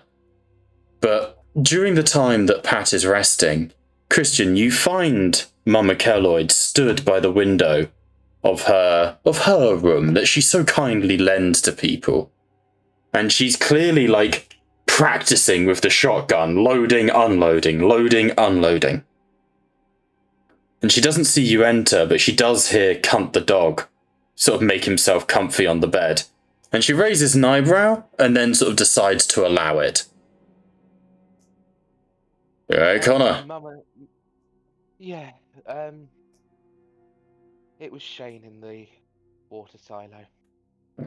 Fucking no surprise, he always was a weakling. It just... It just feels like people around here aren't really grasping that shit ain't gonna go back to normal. You know what, kid? You ain't right. You ain't wrong. These people, they ain't seen... They're city folk. Now, I know you're city folk, but these people are city folk, you know? And you're right. When shit hits the fan, it don't turn back. It don't turn back none at all. Hell, No. why do you think I live up here on a farm on my own, son? Well, no. When I came here, I was shot. And you were kind Sorry of... about that. Well, it wasn't... It wasn't even you that shot me. Well, do we have that detailed? She's the only woman here with a gun. Let me check. Yeah, we do. Where's your backstory? We discussed this because I haven't actually passed it to you. It was my parents. Oh, brilliant! Because I'm putting on the. Don't need to upload it to the notes tab on your character sheet. No one else can read it, so don't worry about spoilers. It just means that I can then refer to it. She grins and I'll retcon that slightly. She looks at you and just goes, "Well, I won't lie to you, Christian. When I saw a horde of what can only be described as vagabonds showing up on my doorstep, I won't lie, I thought of unloading my 12 gauge on you myself." Wouldn't blame you, but I think people don't actually appreciate what you do. Thanks. You're harder, but at least you're honest about it. She gives you like a little look before. Thanks. It ain't easy. I'll be honest, I'm frustrated. These people are ungrateful, to say the least, and I don't like that. All I see around me is weaklings and idiots and people who think they can survive, but they can't. They don't know what the hell they're doing. And they're gonna get themselves fucking killed, Connor. Christian. I don't know. Maybe they'll get themselves killed, but maybe they're too focused on what they've lost and not what they've got. Funny old world, isn't it? You know, I didn't grow up here. This farm's the one I built after my pa and ma and a couple of others booted me out. So I know what it's like to not fit in, lad. Never did get along with my siblings. So just know that I know, mate. I get it. I get it. Well, my parents are gone, so I've got my dog. So it doesn't really matter to me what adults think. But at least not what many adults think. She looks at you. It's all right though. Careful. She looks at you and doesn't kneel down to you in any sort of compassionate way, but just, you got the right mind about your costume. Trust that dog. Animals, they get things that we don't get. People, always stuck in our own heads. Now, you've got a knife, I know you do. I've seen you nick it from the kitchen. Or spear, or whatever you've done with it. I'm assuming like your spear isn't like an assai, it's like a knife on a stick, essentially. It's a kitchen knife on a stick. Yeah. She goes, remember, walkers? Looks like we have to hit them in the head. Destroy the brain or whatever. People, Christian, because you're gonna need to at some point. Stick it in their gut and twist. They'll die from that. Well, doesn't really matter to me either way. I suppose we'll find out sooner or later if these adults are made for this new world. Yeah. But you know, I reckon. I think Dermot's all right. At least he doesn't treat me like a kid much. Well, he saved my life. But Peggy, I like. I like her. Prissy. I suppose I respect you more than anything because, no offense, you don't see a kid. You see something useful. I'll tell you what I see. I see a survivor. Alright? So you keep surviving. Be a good boy and run along now. Go find something useful to do. Yes, ma'am. I'll practice on that bloody chicken again and try and pluck it properly this time. Don't waste any of the meat. We need it. No, won't go. As you begin to leave, make a survival check for me. Why are you asking that? Okay, on a 1, I'm actually going to treat it as a success, but she's going to notice. You see, Cunt the dog has sort of snuffled himself underneath the, Bob, just talking to anchors is meant to reduce stress. Yes, that's true. It would have reduced it by 1, and you've had a couple of days. I will still honour it, but we will reduce your stress down to 0. Same for yourself, Pat. And we'll do that in a second. But you see Cunt the dog sort of snuffling under her bed, and you perhaps a glimpse of like a loose floorboard. And Cunt the dog tends to only snuffle for food in this way. And she sort of catches your eye. Boy? Yes, Mama Kelloyd? Run along now. I didn't see nothing. Children never do. Good lad. You're gonna go places. And I think you realise in that instantly, Mama Kelloyd been hoarding food, the good stuff. Yep. Okay. Pat, how do you relieve stress with Peggy? God. I could say the obvious, but... Go on, Bob. Charge your double session price. Pat, seduce me. No, in this case, Dermot... he doesn't see Peggy that way. Like, Peggy's more like an aunt or something to him. Yeah, she's a team leader. Yeah. Yeah. And I don't know how much you would have spoken with Peggy in the past, but she has, on occasion, on like when you guys have drank the last of the alcohol, for example, stuff like that, she has referred to her wife on occasion. So you get the feeling that might be the wrong tree to bark up, either way. Yeah. I think Dermot, like, he just chats with Peggy. Yeah? Like, there's no real... Like, it's trying to... They're both trying to get back some bit of semblance of normality. Yeah, definitely. Of talking about, like, the weather and stuff. It's like, I think you do, like, talk about life. Yeah, talk about life, talk about your experiences. Peggy is quite open and friendly, talking about her former life as a firefighter and, you know, sort of making jokes about being an action hero and all this.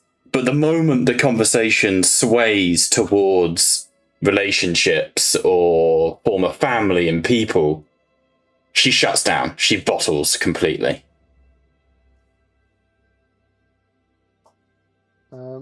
Dermot would also like be asking if she ever saw a young girl, roughly Christian's age. Kind of black hair and blue eyes. Honestly, if they looked anything like you, Dermot, then no, honestly. I'm really, really sorry. And fucked up world. Damn it. Did you have a daughter? And you can tell me to fuck off the moment you don't want to talk, okay? No, not a daughter. Is this Orla? Hey.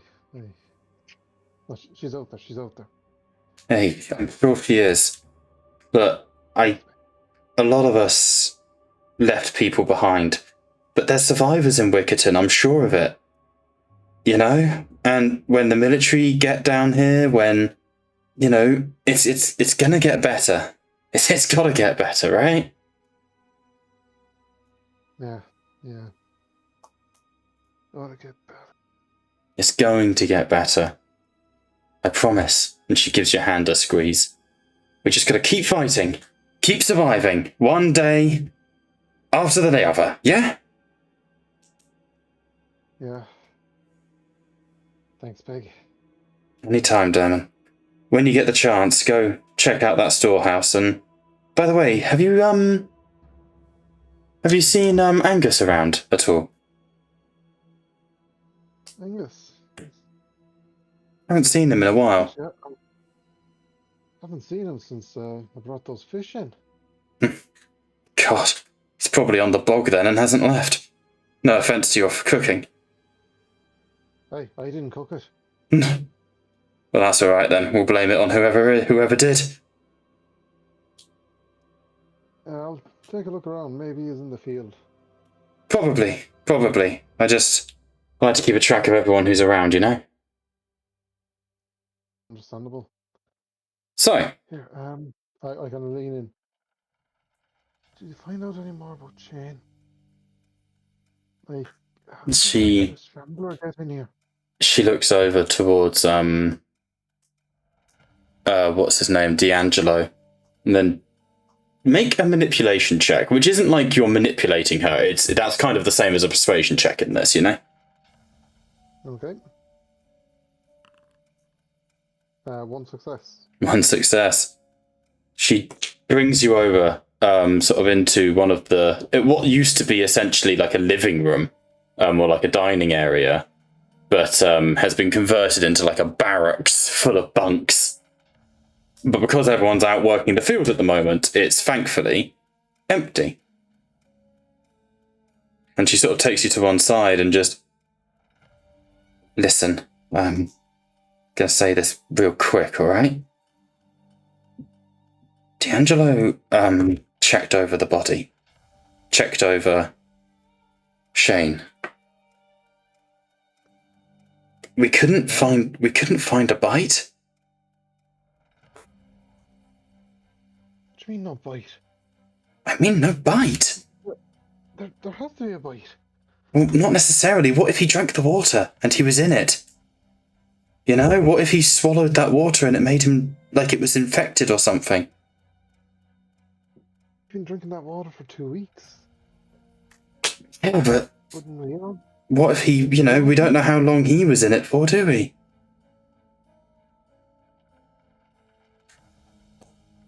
I don't know. But, I mean, to be fair, D'Angelo says he did a good job checking, but he might have rushed it. It's not exactly nice looking at a floating corpse, is it? No. Gosh. No, that had to be something. I don't know. Honestly, I won't lie, I'm hesitant to try and find out. But if this disease can spread any other way, from bites to infections to anything like that, I'm not trying to be melodramatic here. We're fucked. Yeah.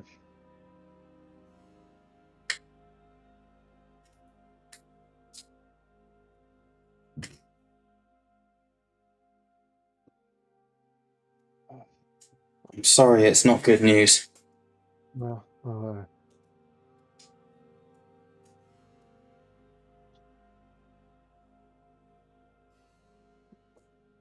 Someone will figure it out anyway. Someone has to. I just dread to think. Look, we're getting low. 3 days have passed, so we've lost another track on food. Sorry, just updating that. We're getting low on food. We need to know what's going on with the stores, and it's getting close to time that someone's going to need to go on a run. I'll take a look and I'll get my fishing rod ready. Fish ain't going to cut it, Diamond. I know. You know, Nothing. I agree, but it's also pretty similar to nothing. We're talking. I'll try slip into Wickerton. I'm glad you said it, not me.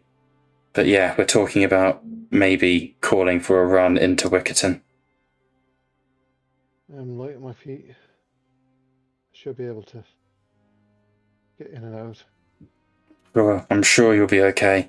And she gives you like a half smile, like she's half convincing herself of that as much as you. Right, better check the storeroom. Yeah, alright. Best of luck, okay? We'll be here getting the pigsties built and trying to survive. I'll see if I can find any piglets for you. Well, if you do, you know where to bring them. And kind of chuckling, I make my way out to the storehouse. Okay. Liam, do you join? I'll thematically theme it as like you catch me on the way there. Okay.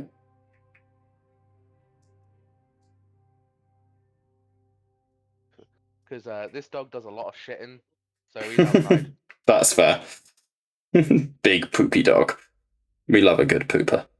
So, puppy Shit poop. comes out of this cunt. So, you guys cross the farm, moving past and sort of going towards the cold storage where a lot of the food is being kept. As you sort of approach, make a scouting check for me. Pair of you. One success. Okay. Nard. Do you wish to push?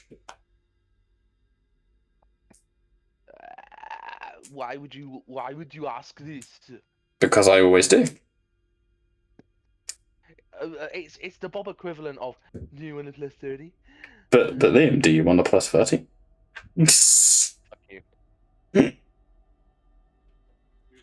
Both of you get successes. As you begin to approach the outhouse, the food storage, you can see that the door has been left ajar. It looks like it's been attempted to be closed, but whoever opened it hasn't closed it properly, like they were in a hurry or not paying attention. What the hell?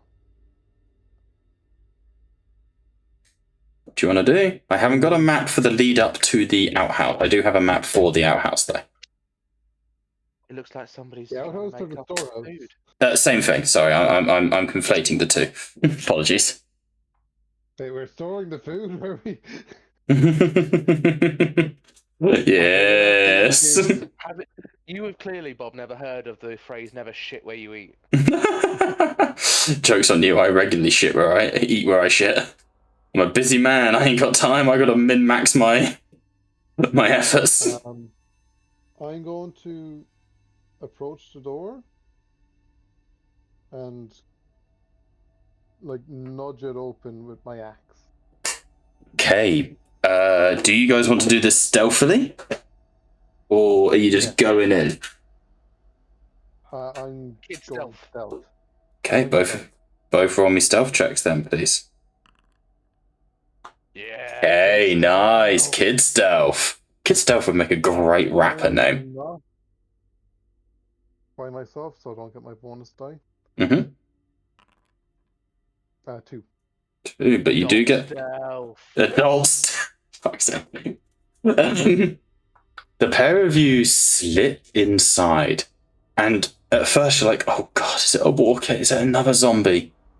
And then you hear a fuck, bang, and there's like a clang, and you realise there's a person in here, but he hasn't seen you. His back is to you, and he's scoffing his face.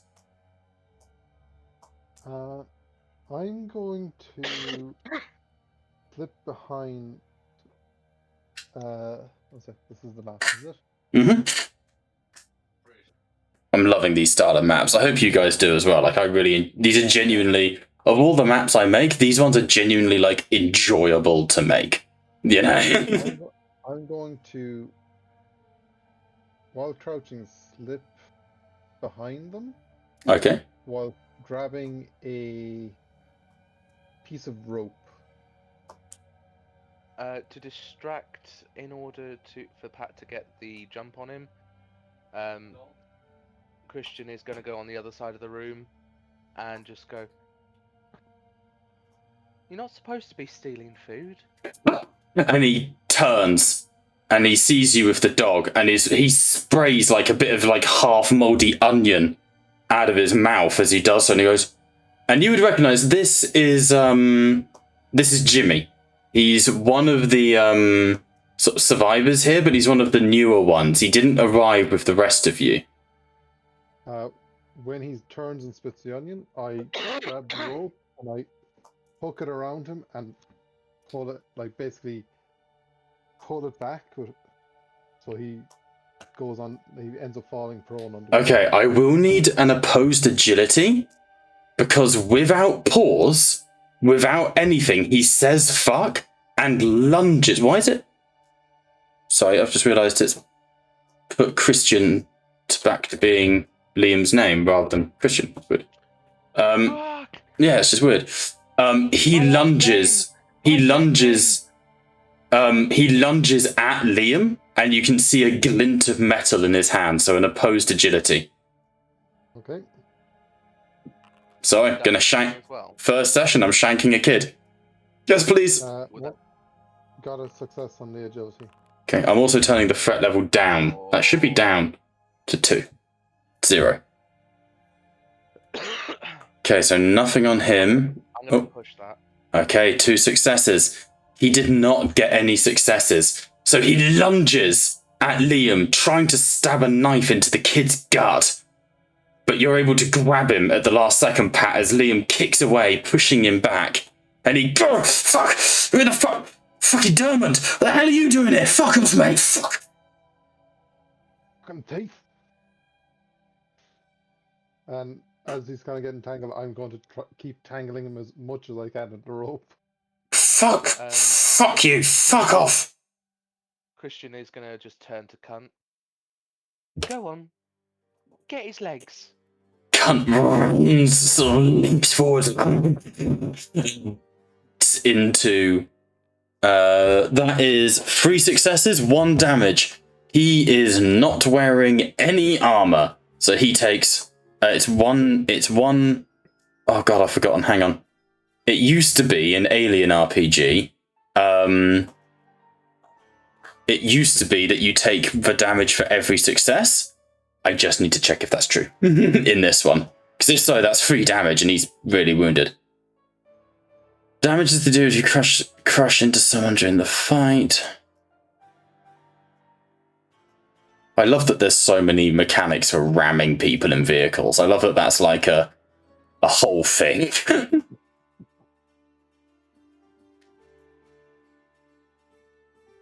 These are repaired. Damage to...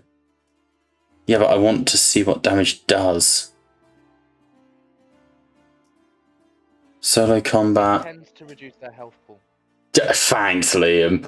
It's more, in the Alien RP, it does the flat damage, and then you deal the weapon damage for every additional success. However, I need 67. I want to check if that's the case in this one, because it's kind of it's that sort of thing that they change pre-league from book to book, you know? It's one of the little things they change. Damage, recovery, first aid, armor, critical injuries, winded, relieving stress, that's not it. Combat, here we go. Brawl actions, taking cover, ranged combat, close combat. Oh, come on.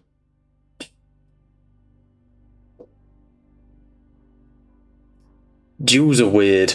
It's how they have like their little system of like you choose what you're rolling and you both compare. Like everything's a competitive version.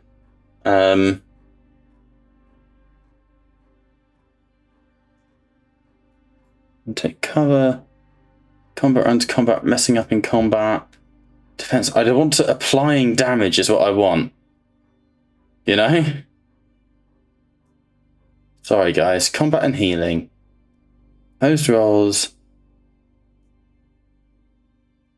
Okay, so you deal the weapon damage.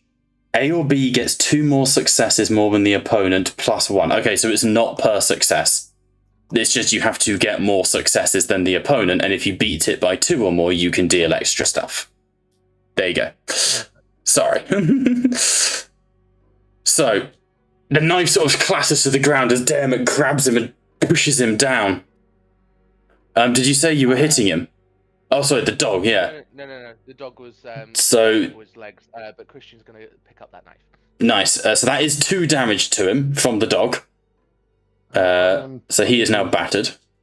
I am tying him up with the rope. Okay.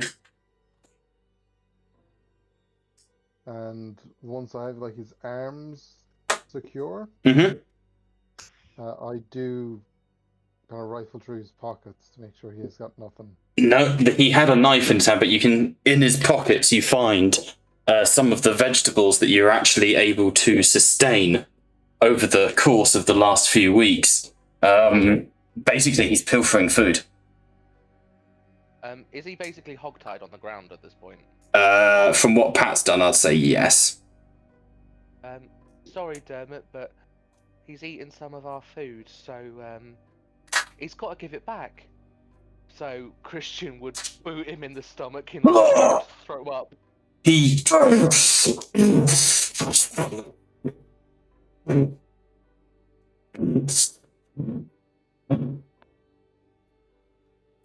What are you doing? What are you doing here? You trying to get some for yourselves? No, the rest are fine. Why? Doors seemed a bit low. Look at this. Found a nice big fly rat. I ain't. First time. I was just so hungry, man. Yeah, believable. It's true. It's true though. Yeah. We're all hungry, and Staying yet you're here yourself getting banana. fat. I'm not getting fat. I'm just. You know what the bitch is like. Portion it all, giving herself the biggest cut, and the people who support her. It's not right. Looking after me and mine. You'd do the same.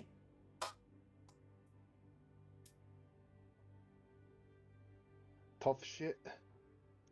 We weren't the ones caught with our hands in the cookie jar. Alright, so you're gonna pin it on me, make me the big villain, is that it? You were the one scoffing your face. You were stealing all of our food. I'm pretty sure everyone will have something to say. No, come on, come on, surely we can come to some sort of agreement here. I mean, there's plenty to share. You want some? I can show you the good bits.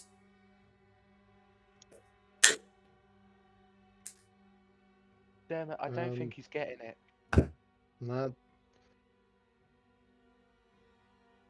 Come on, lads. Come on. Don't do this. Please. You know what she's like. She's gonna fucking kill me. Why don't you shout out there for a few hands to help us get him back to the house? Yeah, okay, damn it. And Christian would like try and like make himself look like an adult and kneel down. As Christian sort of moves away, Jimmy looks at Dermot. Come on, look, now the kid's gone, you can drop the act. Come on, grab a fucking onion or something, mate, you know? Come on. Come on. I ain't a bloody thief. And saying that, I rest the edge of my fire axe against his neck. He swallows with like a... You can't be serious. You can't go around just... Okay. No, bite me. Can't you... Come on. You're not going to do that. You have no idea what I can do. Dermot, he said come on, so I'll take that bet. And Christian would lean out of the door. We've got a thief! Oh, God. He's hogtied, right? Yeah. I'm going to try and break his bonds as you shout that. Yeah, I'm just not going to... I've got to vote. Go on. I'm going to put a foot on his shoulders, in between the shoulder blades. Well, let me see if I can even break them first, and then I'll make an opposed roll. He's got to have some sort of detriment if Cunt the dog is still. Well, that's it. Yeah.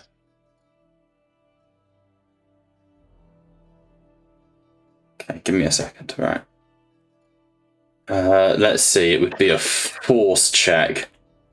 No successes. So my microphone's in the way. He's so.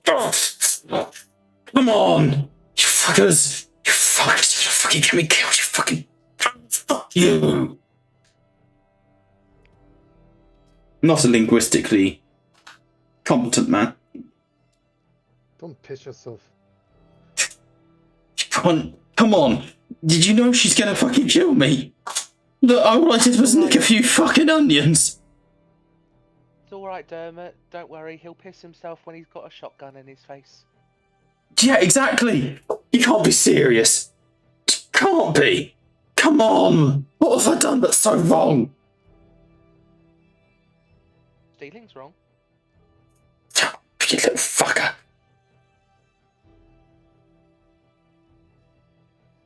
As you sort of call out, and after a few minutes, he sort of tries to break his bonds, but a few moments of concern from the dog, shall we say, put a stop to that. If I can find the right tokens here, who needs to be? Make little scouting checks for me to see around him in the store. Oh. Fuck! If Pat gets 1, you get the special shit. 5 successes I need for fuck. Yes! Hey, this, you know how you guys rolled for the mission? Or like you rolled everything? Yeah. So the 3 6s, that's what you've just unlocked, basically. The 666s is what you've just unlocked. Let's throw, who would come? Denise, obviously. Yeah, Mama Kelloyd need her special moment. D'Angelo, I think, as well. And of course, Peggy. As soon as he sees Mama Kelloyd walking through the door, look, Mama Kelloyd, we caught a rat. Mama Kelloyd walks in after D'Angelo, Linda, and Peggy. All of whom sort of walk in. You see Peggy closes her eyes and goes, "Damn it, Jimmy." Linda sort of walks in and goes, "Oh, you fucking piece of shit." And D'Angelo just closes his eyes in what can only be described as incredibly weary resignation. Mama Kelloyd walks sort of striding in like a goddess of vengeance. And sort of in a moment of like, not grooming, but like clearly pandering to the ego of the child, ruffles Christian's hair and just goes, "Good lad, good boy. Well done, Christian. So, this is why we've been running low. Thieves in the night. Is that right?"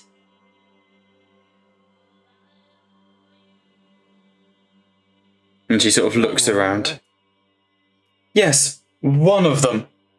I wonder how many more there are. Peggy, D'Angelo, you're meant to keep on top of this. Who is in charge of the storehouse? Who protected it here?" And there's a few sort of restrained looks that go around.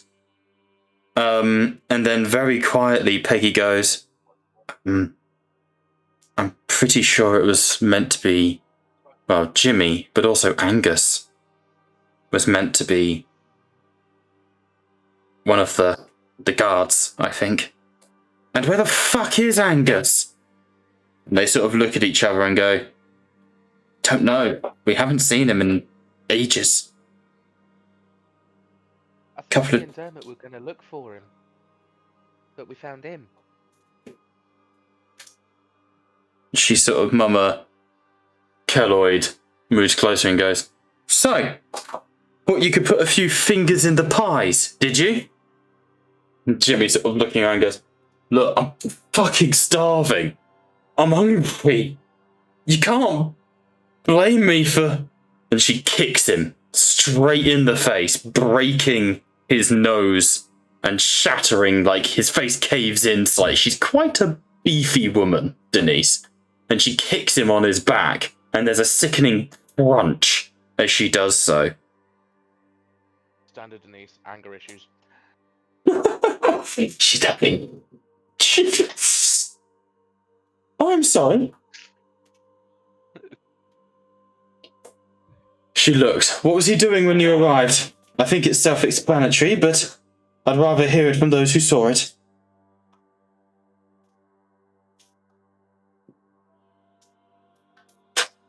Dermot, what would you say he was? I'd say he was stuffing his face, but did you see anything different?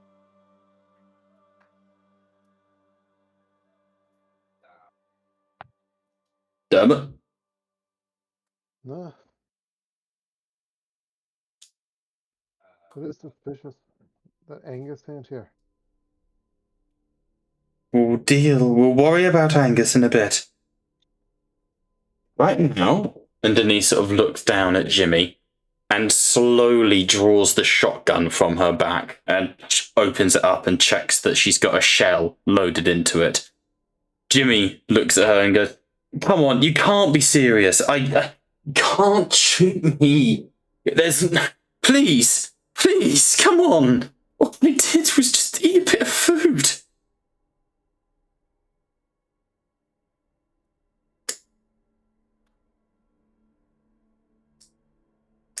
You too? Mama Kelloyd.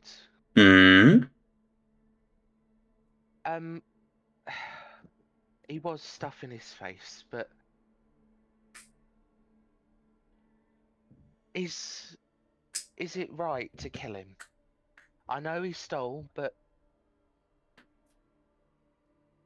you said We're yourself. short in hands anyway. You said yourself, Mama, that really people aren't ready, and maybe he was stupid. Perhaps something else. He looks down at you, Christian. There's a little bit of disgust in her eyes. What you understood, boy. You can't sympathize. You can't. There's not enough food to go around. If people are going to steal, we have to set the most extreme examples. And she pushes the shotgun into his mouth. If he's so hungry, let him eat this. What about banishing him? What about what? Force him to go to Wickerton. What, so he can scoff down all the food before he brings it back?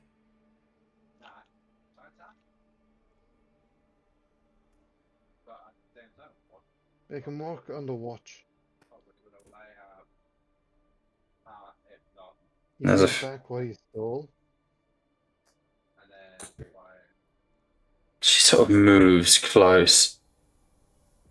She pushes the barrel of the gun deeper into Jimmy's mouth, and you see like little bits of puke when you haven't eaten them much, like you dry retch. He starts to be sick on the barrel of the gun, and she goes, "Ugh, gross." D'Angelo sort of. Oh, go on. Mama Kelloyd, I do get it, but what if, we've seen it before in the military camps in the cities. What if the stench of death, if you shoot him, what if it attracts more of them things? Wouldn't be the stench of death. It'd be the noise from the gun. So yeah, you're probably right, I shouldn't shoot him. And she pulls the gun out of his mouth and he goes, "Oh, thank you. Thank you." D'Angelo steps forwards. "Now, come on, let's take a moment to think about this. What Jimmy's done is wrong. There ain't no denying that.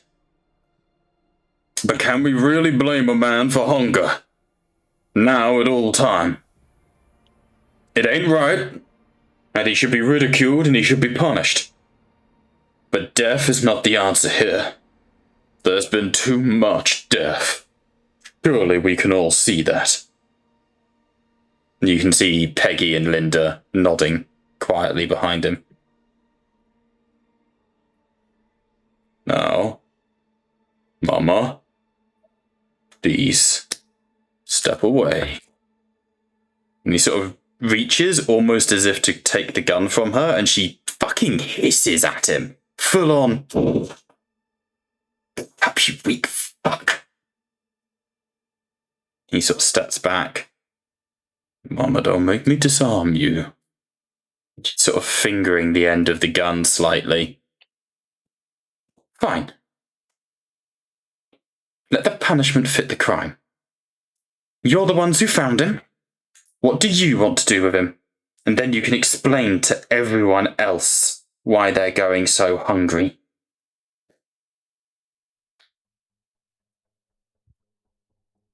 How much did you eat, Jimmy? Jimmy sort of looks at you. Just a couple of onions. I promise that was all it was. Just a couple of onions. Well, if he was complaining about starving before, my idea would be that he doesn't eat for 3 days. What? Makes up for the rations that he stole. Oh, kill me. What do we eat? Or we need to do a run for more supplies in town anyway. No. You can't make me go back. No, that's suicide as well. He brings back enough supplies to pay off his debt. Can't be serious. The body to carry boxes. Can't be serious. And Or a you'd be nice weak enough for no one else to take you in. No, look. Surely I can do something here on the farm. Yeah? What, like steal food? No, like... Denise turns, takes the butt of the gun, and whacks him across the face of it and shatters his left eye socket. He screams as he hits the ground. Denise steps over him, puts her boot on his neck, and slams the butt of the gun into the other side of his face and shatters the other eye socket. He screams and writhes on the ground. Wounded-wise, he is fucking broken on the ground. And you can see his face has like caved in slightly to where the eyebrows are now where his eye was. She has blinded him. She has shattered his eyes. She spits on him and goes, "There. Now whatever punishment you come up with will be enough. Go make him do something useful." And walks out.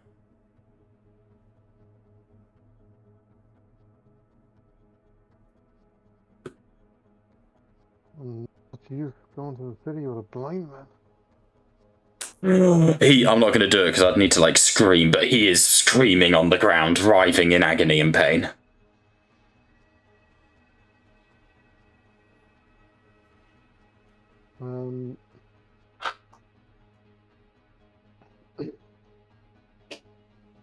We could put him to work in the field or something, Peg. He looks sick. And she goes, "Yeah, I think that's a good idea. King monster. Come on, Jimmy." And she helps pick him up. Come on, let's get someone to try and... We don't have anyone who knows hospital shit. And D'Angelo goes, "I used to work down the dockyards. I can treat an injury. Let's get that cleaned out. Come on, maybe his eyes can be recovered." And they'll sort of start to take him out of the room that you're in. That's when we come to the insane amount of successes that you rolled. Remember? As they depart and as Jimmy is being taken for his punishment, you realise that while he was stuffing his face, he was also stashing something. Hiding it in the cupboard at the top here. What was he stashing? You dig around and you find a radio. An old-timey sort of dial radio.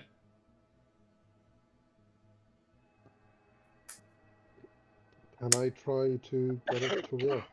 Mm-hmm. Make a tech check for me.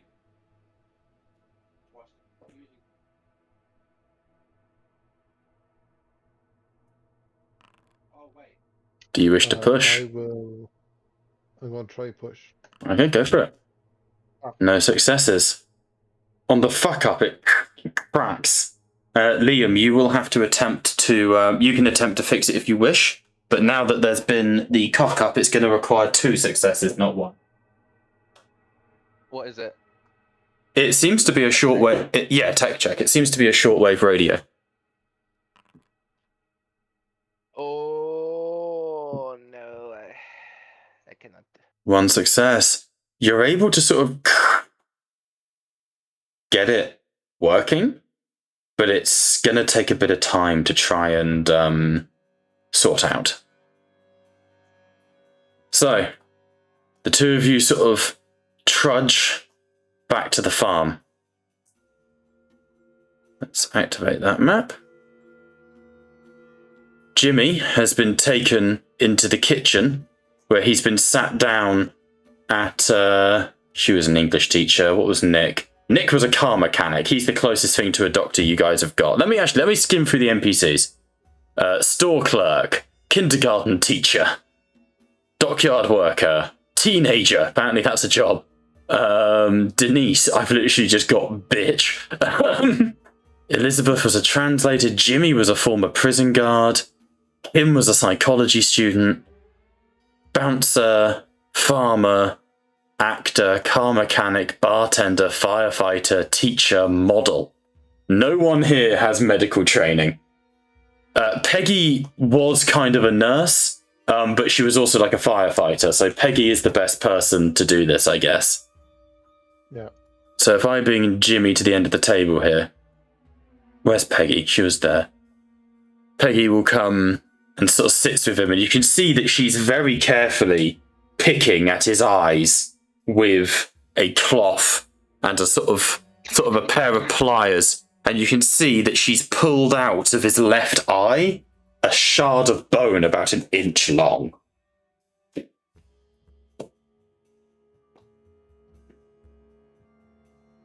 That's not nice. That is not nice.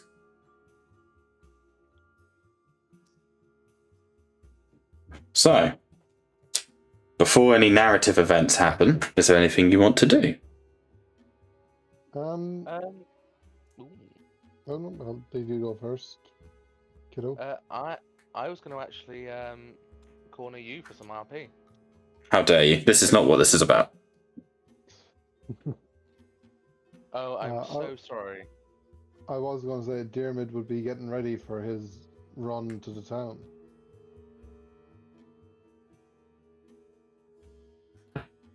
Okay. Christian will...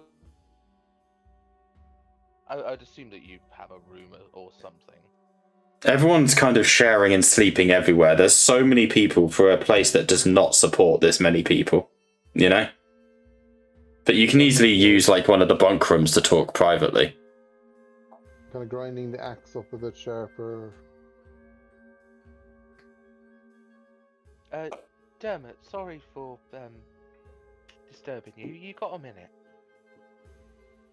What's up, kiddo? Don't call me kiddo. It's Christian. Hi, Christy. What's up? I wanted to thank you for saving my life in that water silo. It's not easy. Most people just see a 4-foot nothing 10-year-old. It's hard. Don't worry about it, Christy. Cheers, Dermy. You'll get there eventually, kiddo. I did the right thing. That's the only thing that stops us from being savages. Being like I those don't know. Shandors. I can't. I kind of agree with Mama Christie. I think that realistically, if people find out, what's to stop them from trying again? Because he's alive, and without us two, he would have gotten away with it. And sorry to say it, but he didn't get away with it because of this dumb kid and his dumb dog. And you, of course. But Listen, kiddo. If we start killing each other over the smallest of things, we won't have to worry about the shamblers. There won't be anyone them. left. Not them that I worry about. It's what all of this has turned people into. But Aye. I was wondering, could I come with you to the town to this run?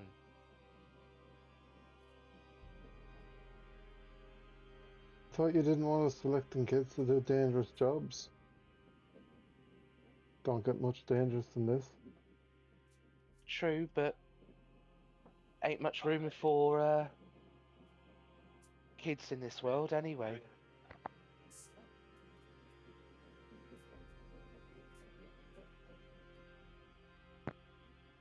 You realise this ain't gonna be like the water sail, right? It ain't gonna be one by itself. You try something like that, let's just say, be a one-way trip. Waking up's a one-way trip at the moment, but I'd like to at least try.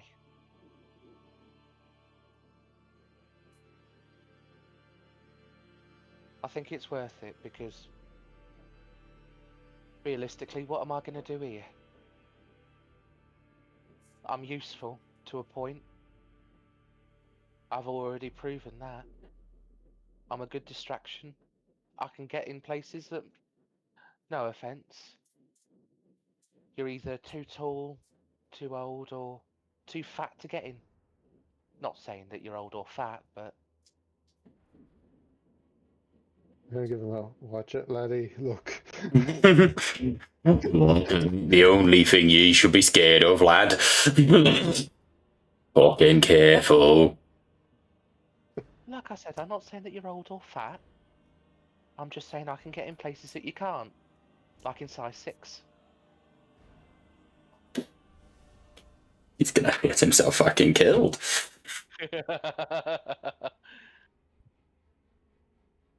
What? I'll see My you, lad. trainer's a size 6.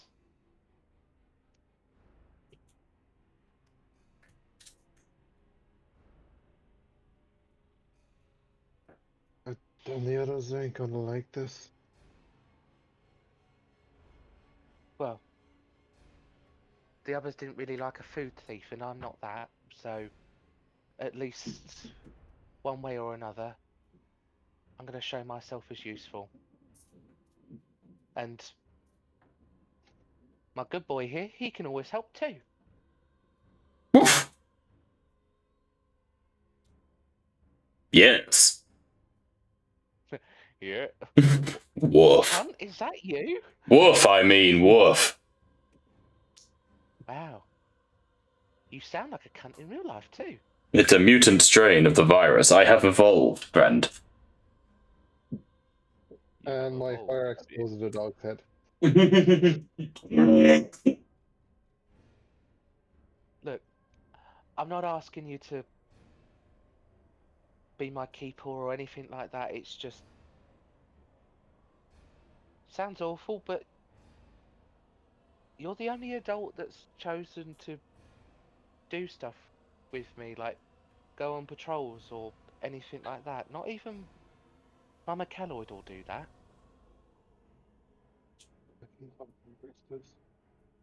Right, you can come along. We'll go at one pace. I swear to God, kid, you better not pull any stunts like the silo. Just like most adults say to me, I won't promise anything, but I'll try my best. Hey. Hopefully the doggo's nose will help us a good bit. Woof. With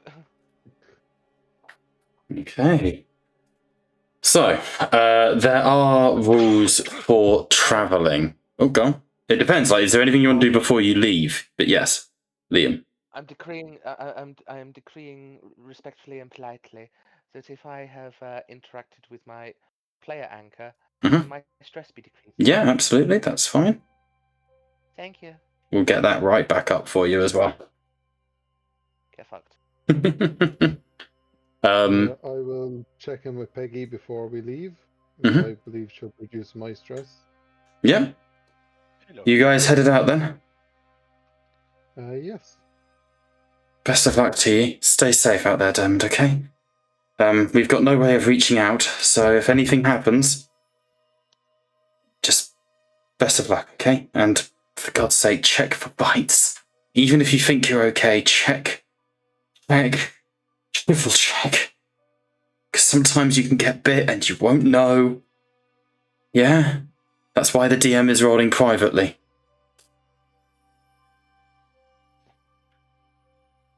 Will do. She gives your hand another squeeze. Best of luck. See you soon, okay? So, if I activate the Wickerton map here, you should be able to see it without need for tokens. Yes. Huh, that's funny. It doesn't do the effect. Oh, well, that's fine.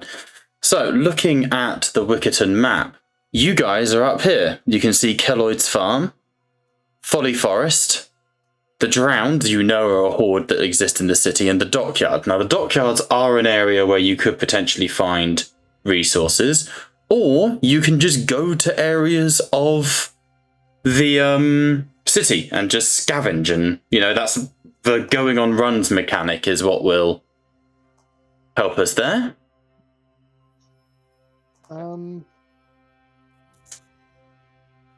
Yeah, definitely. I'd say a different avoiding the dockyards would be Dermot's strategy. Okay. Well, we're going to have to get there first, but I want to sort of know, you guys vaguely know the area? So it's a question of where do you want to go? What do you want to try and do? Go to the nearest Sainsbury's. Genuinely, yeah, these places are available. Yeah. There was a shopping centre. There is, yeah. That was abandoned. I think that would be the ideal goal. It is in the centre of town, however. It will take time to get to, and you know is very, very dangerous. A corner shop will do. Okay. Let me just check this. So, rules. Moving around. While on foot, you cover one sector per day. It's only going to take you a day to go into town. You're not far out of it, but you do have to cross the river. I believe you have a car. You have a truck that you could use if you wished. We have a motorbike. The farm truck is broken. Ah, yes. The farm truck is indeed broken. So, do you wish to take the bike? In which case, you could get there and back in a day quite easily. Motorbike's loud. It is very loud. I think Dermot would be stealth over speed, so he'd be walking. Okay, same go for... Well, I suppose you're following his example. Okay. Let me just check the set of features, tell you what it looks like. Camping in the wild, we don't need that. Hunting on the road, scavenging, NPCs. For the road. Okay, so what specifically are you looking for?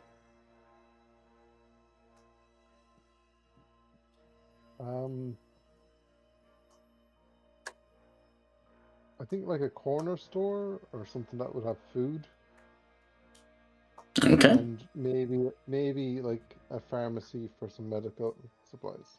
Okay, I'll get those generated up. This is where the randomness of the game comes into play, but we can keep role-playing while I do it, because thanks to the 666s earlier, there is a narrative event that should be happening, which will be fun. What's this? Ooh, look at that. Scavenging results. How nifty. Finds e-scooter. Fuck's sake, no. Illegal. Fucking Illegal. Shut up, Square! Hey, Frank. Okay, guys. Right, so, and you're not sending any NPCs on runs either, because you can do that too. I don't think a run, but more kind of doing farm work. Okay, yeah, they're just going to keep the farm operating. That is fine. So, as you begin to push out into the countryside, you keep to the common tracks and sort of roads so not to get lost.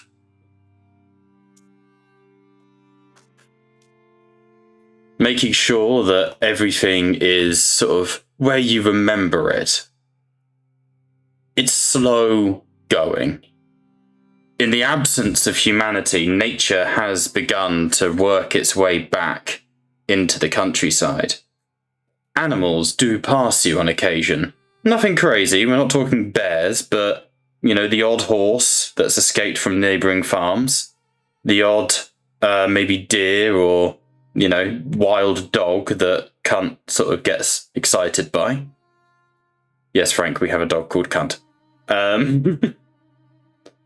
Hilarious. I think so. Eventually, you make your ways to the top of a nearby hill. I'd like you both to make me scout checks for me. Yes, Papa? One whole success. I had 2 successes. 2 successes. Looking up from the top of the hill, you get a decent view of Wickerton. And it's not exactly a nice view. Like, you see a dead, hollow town. And I assume you're travelling at daylight, by the way. Yes. Yeah, I assumed that would be the case. Wickerton has gone completely silent, from the docks, all to the shopping arcades, to the amusement parks, to the pier. The whole place is a ghost town. But as you sort of turn your eyes away and you look across to the east, you swear you can see another farmstead with smoke rising from a chimney. However, as you keep going, you... Oh, go on.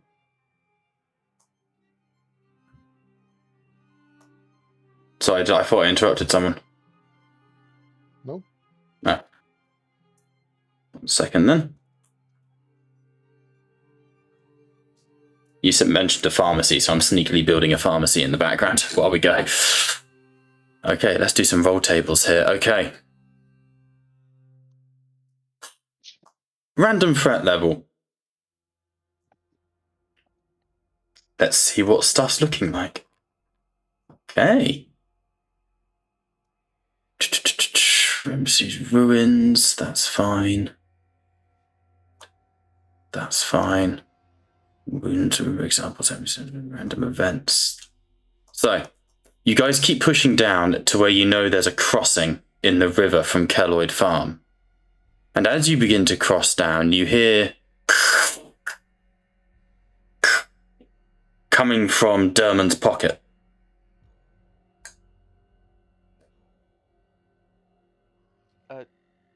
Your pocket's crackling. I take out the radio. There's sort of an incoming transmission on the radio, but you're going to need to try and get it working again. Find the right frequency. I'm going to start twisting the dial slowly and try Okay. and get the frequency. Okay. make me a tech.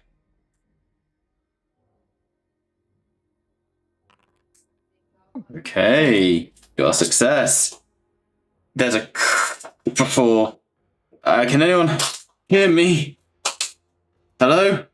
Hello?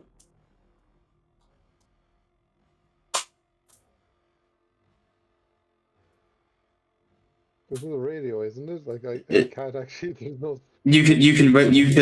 It's like it's you know, like a walkie-talkie radio. You can potentially talk back.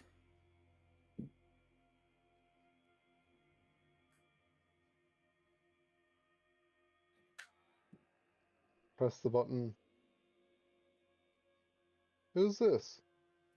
Oh my god, a human voice.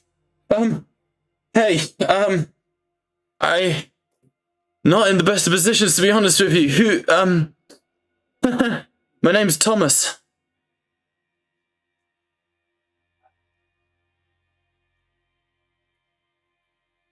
Nice to meet you, Thomas. I'm Dean. Pleasure to meet you too, Dean. I've been circling for about an hour now, 2 hours. I'm an absolute shit show, mate.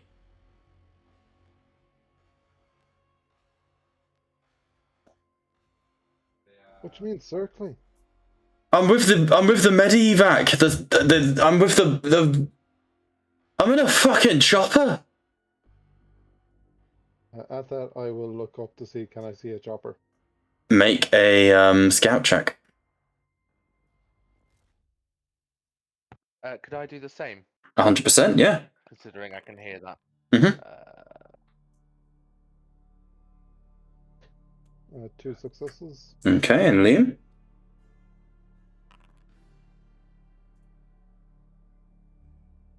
One. Okay. 1 success and 2 successes.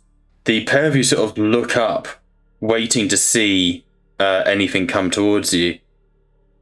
And you do, in the far distance, see a helicopter circling.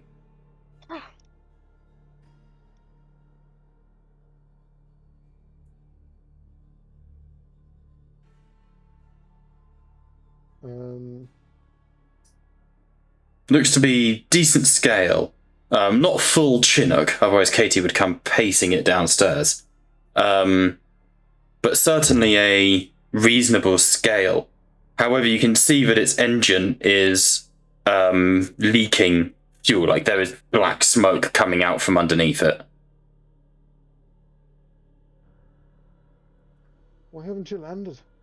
Fucking can't, mate. Forest's fucking teeming with biters. And my landing gear's all put to shot, and if I'm honest with you, I don't know how to fly this fucking thing.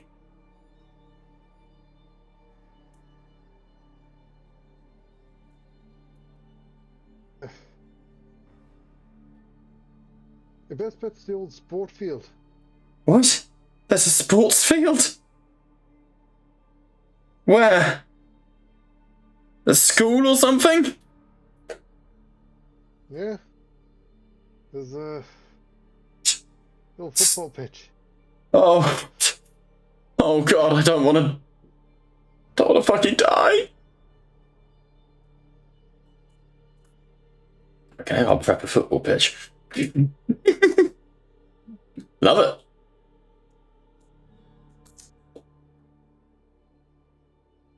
But from every film I ever saw, Mhm. as long as you slow down before you hit the ground, you should be grand. Oh. Sure. Are you anywhere near this school? I can't see you.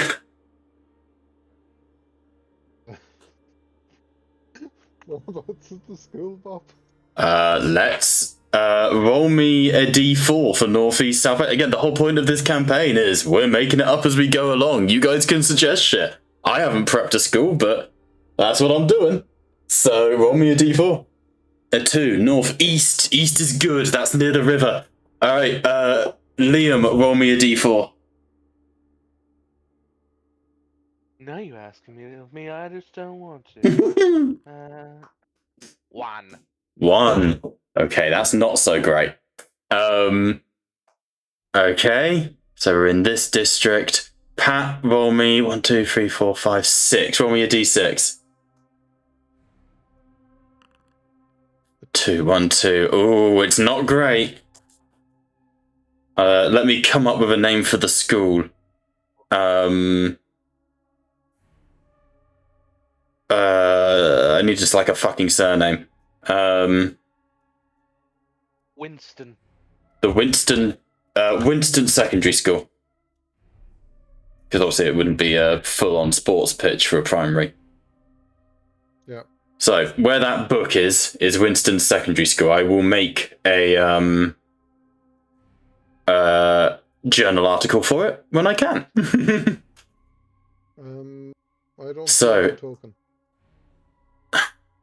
1 second. That's odd. It should come up. Systems, The Walking Dead. It'll be because it's not like revealed to players, but it should do.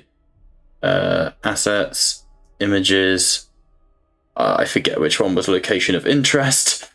Potential haven, I guess. It should be under my assets. Artworks, DM stuff, location arts. Maps. Potential haven, save. There it is. You see it? Yeah, there it is. Yep. So that's Winston Secondary School there. It's right at the top of that area. So it's close to you, but very inland, as it were.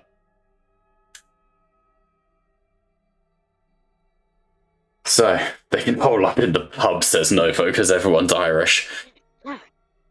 Okay, I'm gonna try and put down near the school, okay? If you could find me, I'd really appreciate it. Got it. And you see this helicopter begins to make its way down towards that sort of area. You guys heading that way? I've got nothing better to do. I'm a kid. I think, yeah, there would be a corner store and a pharmacy close enough to secondary school. Absolutely, you can head that way. Yeah. So you push through the trees, following, and eventually you do lose sight of the helicopter, but you're able to keep in contact with Thomas over the radio a little bit, and he sort of chats a little bit, sort of trying to make small talk, almost comforting himself by the sounds of other people. Do ask him, while we're chatting, if he sees any large hordes or gatherings. Hard to say from up here. There's definitely a lot of biters down there. School doesn't... It's hard to say. I can't see individuals moving. The school at least looks quiet.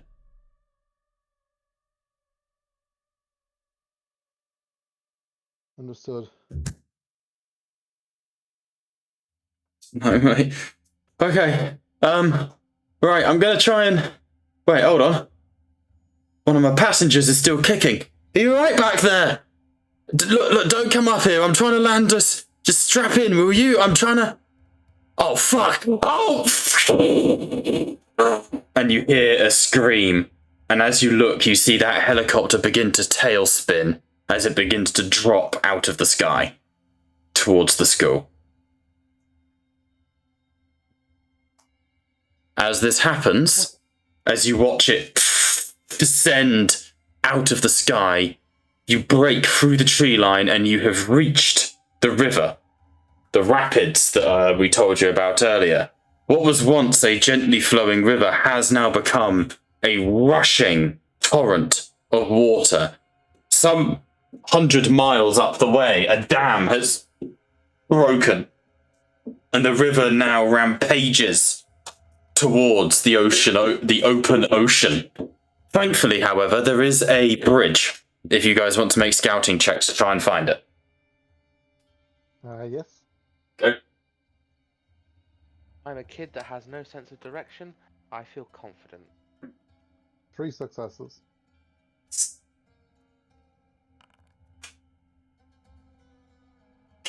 Sense of One direction. success. You guys push down, and you sort of follow that trailing smoke. The radio has been cut, but you do hear Thomas fighting. There's a chance that he has survived. However, as you get to the river, you see the warring water, trees on the other side, and the broken bridge. Here is our next challenge, gentlemen. I would like you both to add 2 to your stress. And as you sort of look around, glancing about you, you can see that there are walkers nearby. I am putting our threat level up to 2, because 2 is basically there are walkers everywhere, but they are unaware of you currently. To estimate how many walkers there are, I would inform you that there's about 50. Can On I average. look at the rapids to see how many walkers are actually just in the water? Make a scout check for me.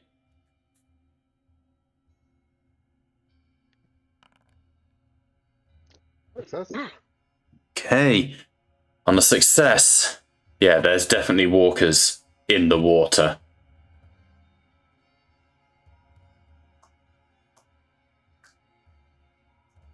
Do you want me to make a scout check as well? Can do. What are you looking for? Again, this is a you tell me situation. I'd like to see if there's any. So the bridge is gone. Mm-hmm. I'd like to see if there's any, traversable rocks that you could jump and hop over. Okay, roll it.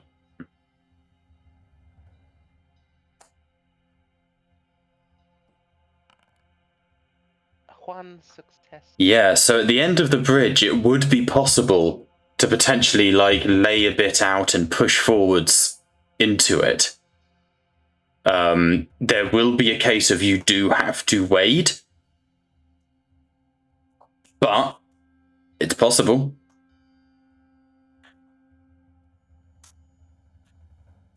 All right.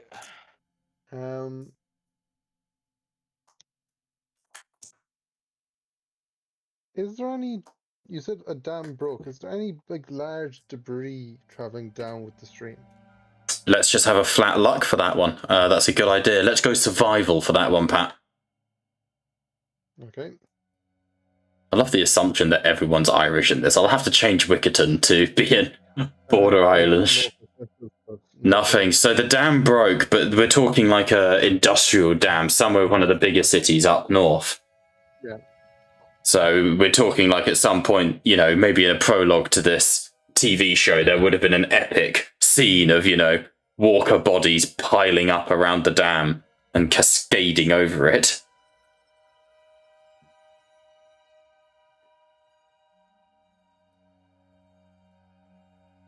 Can I quietly and sneakily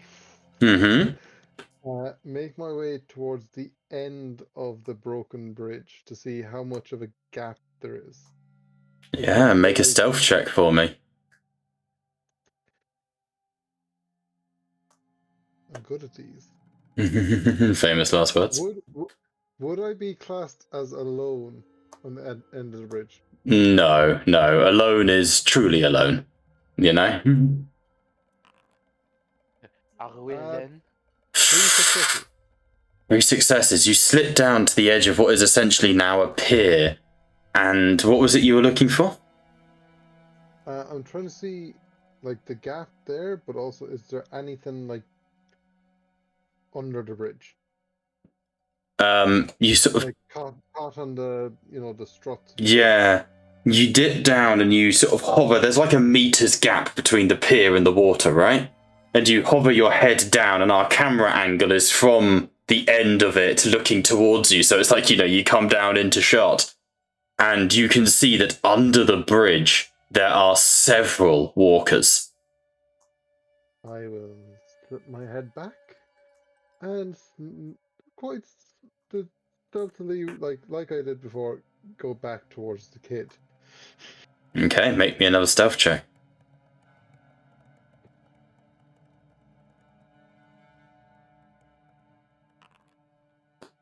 Okay. As you turn, you look, at, again, apparently Liam. Why is it not fixing? Mine's gone back to Pat.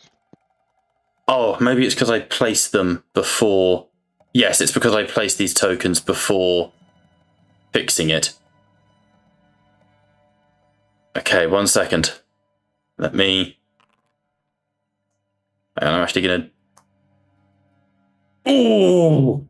Okay, Pat, as you turn, your foot pushes through the bottom of the bridge, the wood rotting and giving way under you. I need you to make a roll of your choice to avoid this. I'm going to go with mobility. Okay, go for it. Oh, Okay, you wrench your foot away before your leg would have been snapped and you would have taken 3 points of damage. This is why it's like easy to. No, the system don't fuck around. This is why it gives you the chance to make any roll of your choice. You know? Yeah. Yeah, this system ain't fucking around, boys. So, you wrench your leg through, but there's a...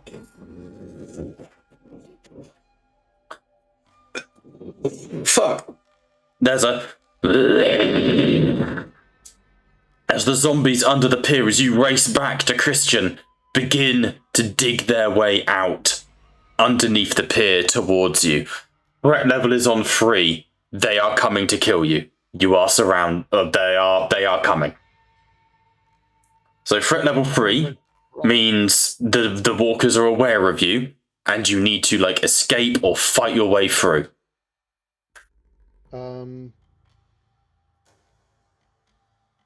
So at threat level 3 and above, walkers know you are there and won't just go away. Even if they currently can't attack you, they might mill around. To get rid of them, you need to cause a distraction, describe what you want to do, or lure them away. It's basically they are aware of you. They are coming to kill you. They're trying to get you. oh, Dermot, do you have a lighter? What should you light it for? We gotta go to... Do you have a lighter? Do I have a lighter? No. You have what you have.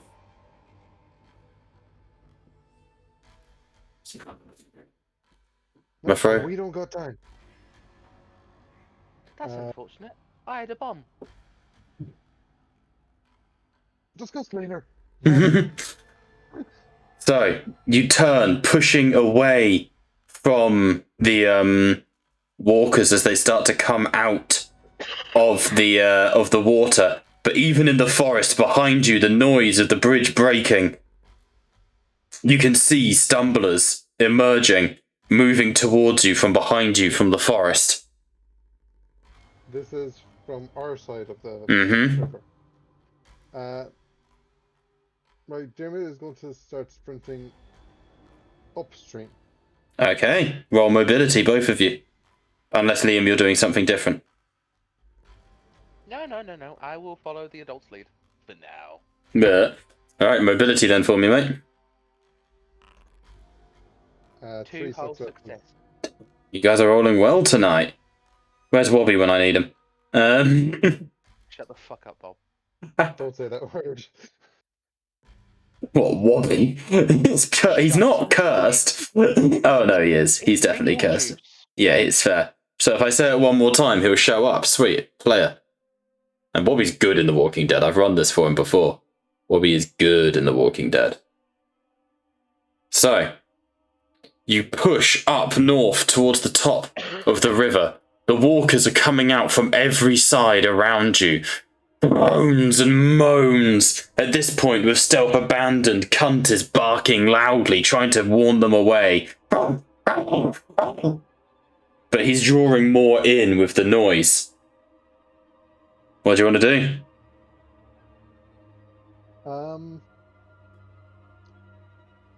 Is there any trees that are like teetering on the edge of falling? Given this is like a rush water situation. Yeah,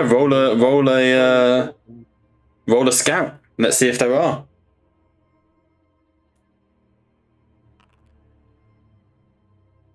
Two successes and 1 scout. Awesome. Okay. On the success, 2 successes, better than trees. In the water uphill, you can see someone's like boat, like a little fucking paddle boat with oars for someone to sort of like, their own private property sort of thing, to cross the river rather than use the bridge. However, on a roll of a 1, you feel, Pat, as you sort of run, a hand grips you by the leg as your foot splashes in the water and a walker starts to emerge from out of the riverside and it starts to drag up to you. That moment is enough to make you stumble as clammy hands grab the back of your head and neck. You have one opportunity. I'm going to use mobility to try and slip out of this. All right, go for it. 1 success. 1 success is all you need, you lucky git, as you feel the wet, moist heat of lips on your neck as the roll of a 29 is bitten in the throat, blood everywhere, you die. Not joking.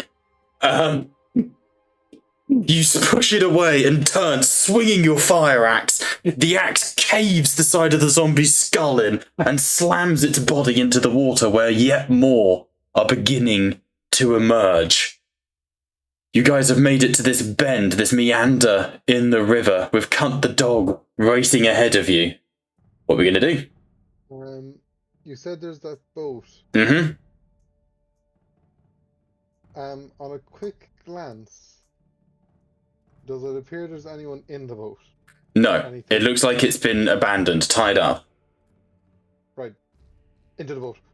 Okay, both of you leaping into the boat. I don't know what the kids do. All right, Liam, what is the kid doing? Good question. The kid is a kid. What do you want to do, Liam? The kid will join the adult in the boat. Okay. Leaping into the boat, the pair of you push and cast off, trying to get across. But because it is a now rapidly flowing river, and this is not a great boat, I need you both to make force checks to bully the boat across the water. What is saying going to be good? No, this is not going to be good. 1 success. But 1 success. both of you. So, pushing across the water, hands are clambering at the side of the boat. Liam, you turn, you grab your spear and stab down straight through the fucking eye socket of one zombie, but you overextend slightly. I'll reveal it. You you know what? This one's fine. You overextend slightly, pushing it back. Roll me a check to avoid the consequence of the walker attack. Because that's essentially what it is. You roll to avoid consequences. That's up to you. That's how this system works. You can make any check of your choice. But obviously you run the risk of extreme escalation.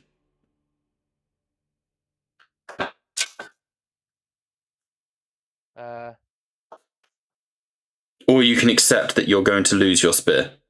That's the other option. Fuck that, I'm going to try and dodge and mobility this shit. Okay, do it. 2 successes. And a fail. And a stress die. So, you wrench your spear out of the zombie as Pat's able to heave the oars across the water. However,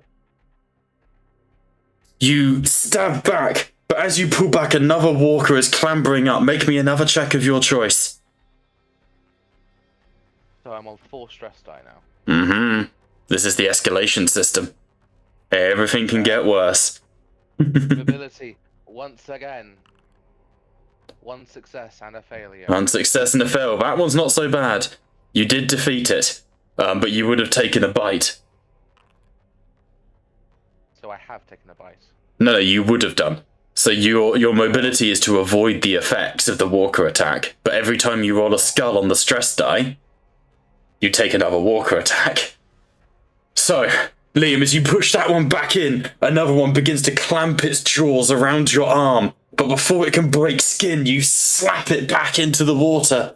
As you do, you hit the ground. Before I reveal the effect, You know what? No, I will. I think I won't do them privately anymore because otherwise it's going to cause too many problems. You will take 1 point of damage as you collapse into the boat and bang your head on the side of the boat, but you won't have to roll any walker attacks, or you can try and avoid it and run the risk. You're cool.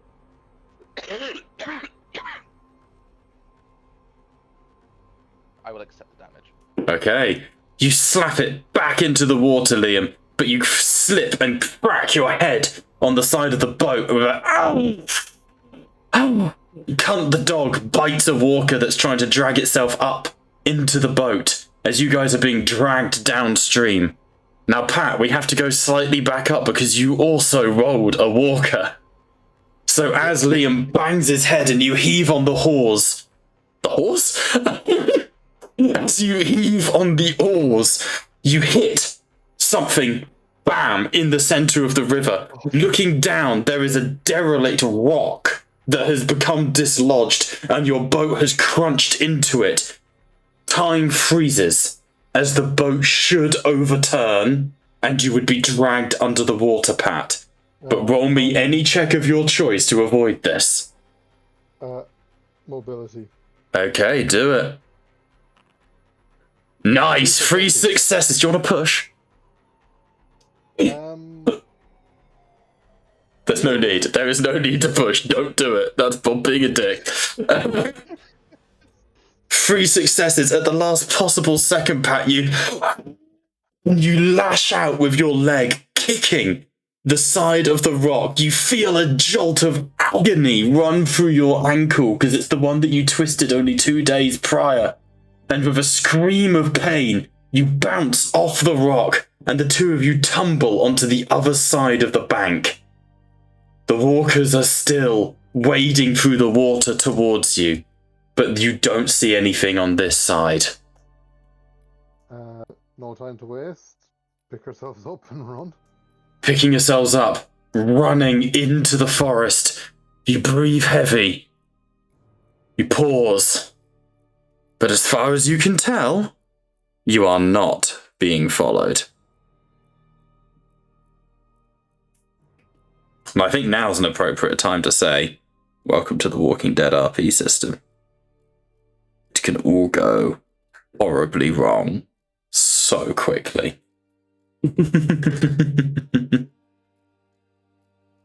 Taking a moment to breathe, you find yourselves in a small clearing of the forest. You clear it quickly, looking around for the dead who surely are coming for you. But a moment passes, and you see the dead passing behind you, unaware of your presence. I am once again putting the threat level down to 2, sorry. So you do have the dead near you, but they're not aware of you. What would you guys like to do?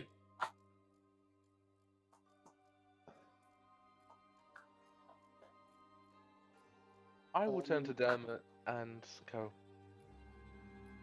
that was a bit closer than I thought it would be. Yeah. What about you having a bomb? I don't know what that was. It was just a rock. Okay, maybe you're hurting. Yeah. Let's get this going. As you guys look around you, you see you're actually in an old campsite. And this is very much... Well, there are tents. I'm gonna go skating. Are there any tents that are intact that could be easily dismantled and taken away? It's a matter of investigating, I'm afraid. I can't make life easy for you guys. I'm just quickly whipping the map up now. Right, I'm going to scout out for some small tents that would be easy to carry. Because we're like... Okay. Well, like I say, you have tents around you. This is a campsite. So roll me a survival check or a scout check. You're cool. I'll go with scout. Fuck. Give me a second.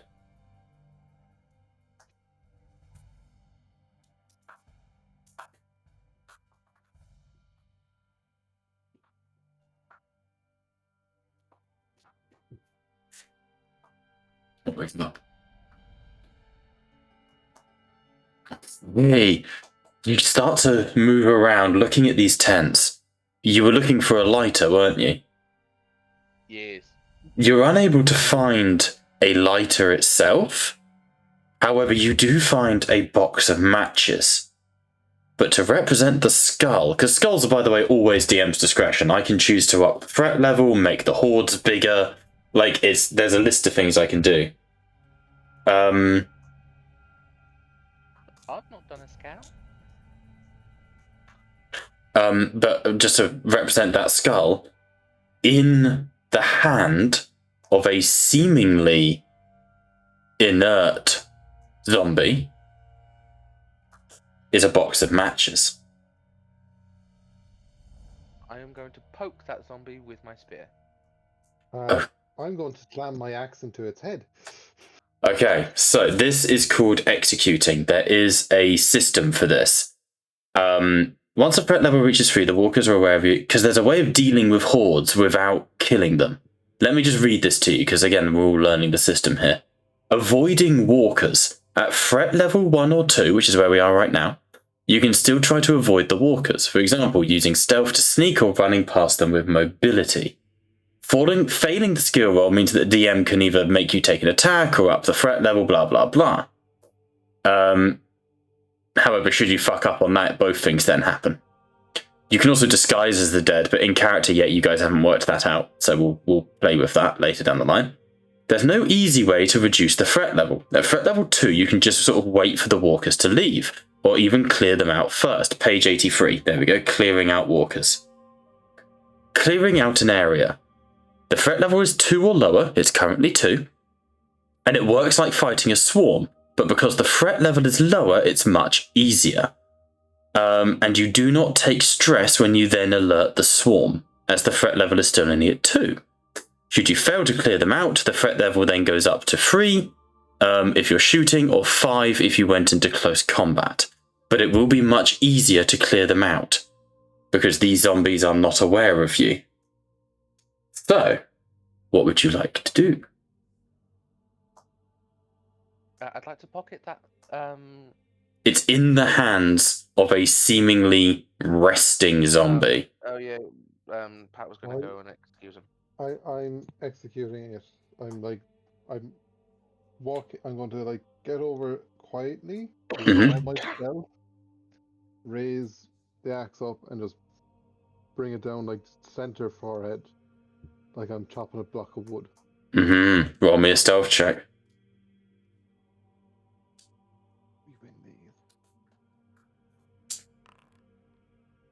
Oh, no fails, but also no successes. Do you want to push? I'm going to push. I don't have enough die. Fuck! Oh no!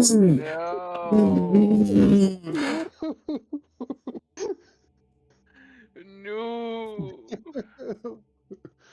I have 2 successes. Oh, boys. Boys. On 3 failures. I've got to be brutal. That is the point of this system. You can't be brutal. I'm a fucking kid. Mate. Yeah, Liam, you and I had an agreement. You know what happens.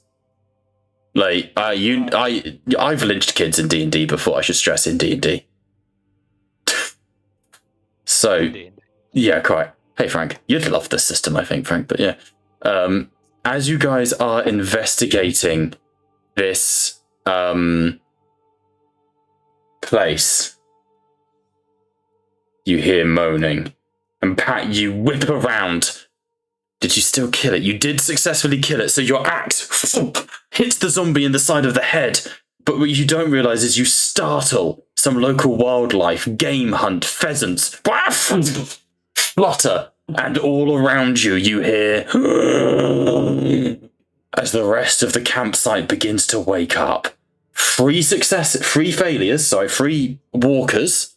I am going to roll 1 attack on each of you and raise the threat level to 3. So there's walkers now coming out of the what's it called? The tents. the tents and like the surrounding woodland. I'm gonna quickly pocket the fucking matches. Okay. Let's make it a big horde coming out of the woodland. So let's say in the tent there's, 5-10 people maybe total. Roll me 2d20. For hordes kid zombie time, damn right. That is 31 coming out of the trees. Okay. Why were my rolls good when I don't want them to be? Here you go, boys. Here's your map. God, I love having turbo mode on mid-check.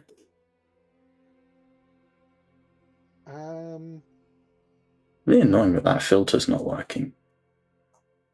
Turn to the kid and go, shit. I'm gonna turn to Dermot, pat him on the shoulder, and go. It's time to run now, right? Yep. Let me just do something for you here. Just cordoning off a few areas so it looks nicer on stream. Now I know the style that we want to go for, I can make the maps more specific, but in this instance I can't. Sorry, and then reset pocket wall. Yeah, Dermot would. So they were coming out of the woods behind us. They're coming out of the woods, generally speaking, everywhere. Again, in the actual game, you're not meant to have tokens for the zombies. I just do it because I think it's a nice mechanic. Predominantly, they're coming out from where this token is here, but there are some up here and here. However, I'm going to roll 2 walker attacks, one on each of you. So, Dermot, as you wrench your axe out of the skull of this first walker, the tent collapses on itself slightly. Oh, someone's joined. Here's hoping it's not a bot. Probably is. And as the tent collapses, the fabric rips as a walker stumbles through. Mouth opens in a gape. You kick out of it. Roll me a check. I'm going to go mobility. Mm-hmm. Nice. 2 successes. You kick its jaw away. It doesn't quite bite into you. And you twist, but you turn as it scrambles away, and you slam the axe into its head. But as you do, you see that another walker climbs into the tent with you. Another check. A bite is as good as death. It is, yeah. If you bite, it bites into your back and you die screaming is what you've got currently. You need to pass one of these rolls. It can be whatever you need.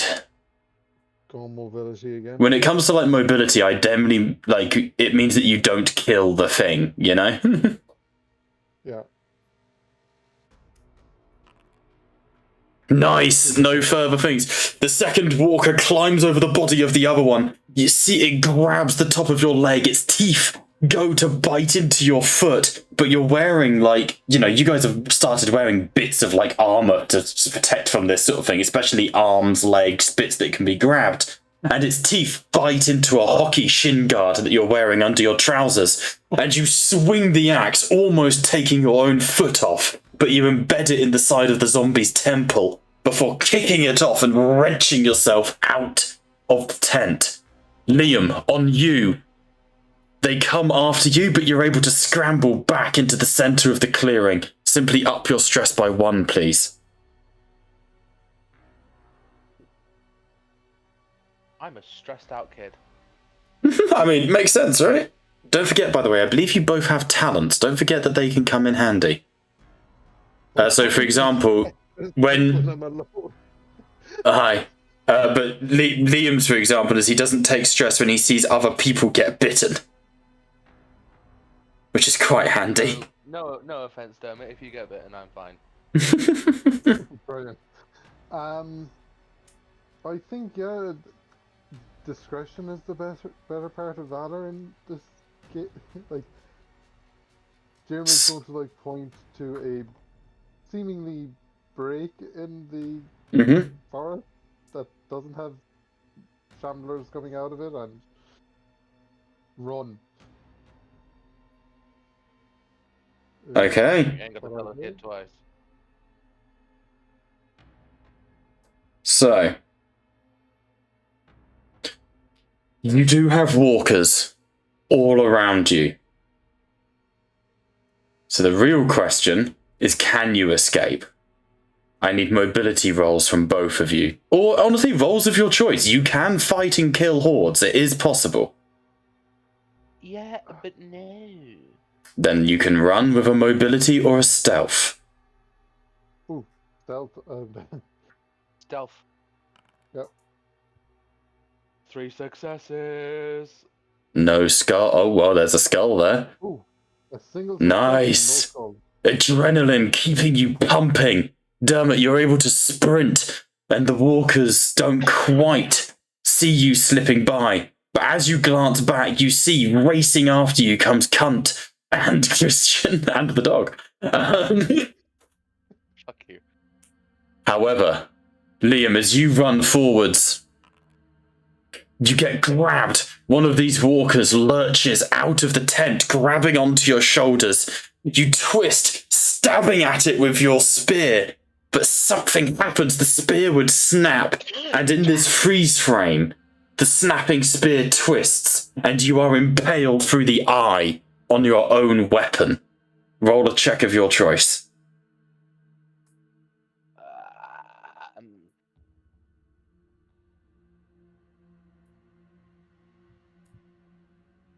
Survival, I suppose that'll be. Mm-hmm. 1 success, no failures. 1 success, no failures. You twist the spear out the way and race through, shoulder barging another zombie. As good as your good boy Cunt drags another one off of you, and the three of you split out further away towards Wickerton. As you break through the tree line, you have made your way into the city proper. You are now within sight of the school. You know that there's a pharmacy near here, but also, perhaps more importantly, there is smoke rising. I'm going to lower the threat level down to 1, because you're now not in active danger. There's zombies around, but not active. And I'm going to say, can you please both make me scout rolls? But a walker attack will only happen on 2 failures, or 2 ones, not a single. 3 successes. 3 successes? 1 failure. Nice, both of you get lucky. Both of you sit crouched down in the grass in the forest, breathing heavily. Panicked, breathing heavy. Your good boy Cunt is not something I thought I would hear uttered today. Liam is my good boy Cunt, it's true. Get fucked. Breathing heavily. You can see walkers around you, but they are not coming for you at this time. And you can see that to the fields near the school, having not quite made it, you can see smoke rising from what you can only assume is a downed ship. But to get there, you're going to have to get through the city streets. What do you want to do, guys? As a question, Mm-hmm. from that attack there, will I have any zombie blood on me? Probably, yeah. If there is zombie blood on me, they might second guess. Not completely, because I'm not smothered in them, but... Well, I'd also say at this point, only 3 weeks, as we sort of talked about with Pat earlier, only 3 weeks into this outbreak, I don't think you've worked that out yet. We won't work that out, but that's why I ask in the first place, because if I am at least... not covered, but I have some of it on me, there might be an opportunity for them to second guess me. Yeah, I will take that into account with things like the threat level, but there are specific mechanics for like hiding in hordes. But we're not going to use those yet, because you're not so covered that if they see you, they will go for you, you know? Oh yeah, that's fine. But I will take it into account in essentially their version of perception checks, which I kind of do behind the scenes here. Sound good? Okay. I'm just seeing if I can get this background padding sorted. Make it look dark. Fog desperation, grid color. I need to change the background of a scene. How do I... Background color, there we go. That should do it. That looks nice. Okay. You guys going in? I assume? First of all, are there any like pebbles or little rocks, roughly the size of like an egg or something? Yeah, easily enough, I'd say. You can get that. And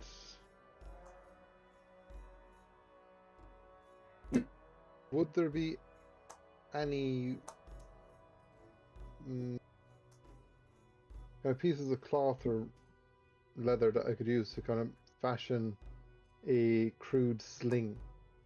Yeah, I think that's... You could make one out of your own clothing. I don't think there's any just lying around casually, but you could definitely make some. So would I be able to make a sling and that I can use like rocks and stuff as ammo? Oh, I see what you mean. Like, classic Irishman. Good man. Even better for the early. Well, it fucking worked against the Romans. Came over here 2 weeks. Got rocks hurled at them for that length of time. Fucked off, didn't they?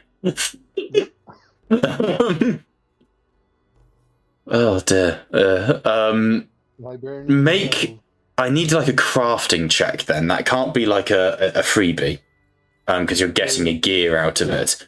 In this case, I think, yeah, it's not going to be a tech. I'm going to make it a survival.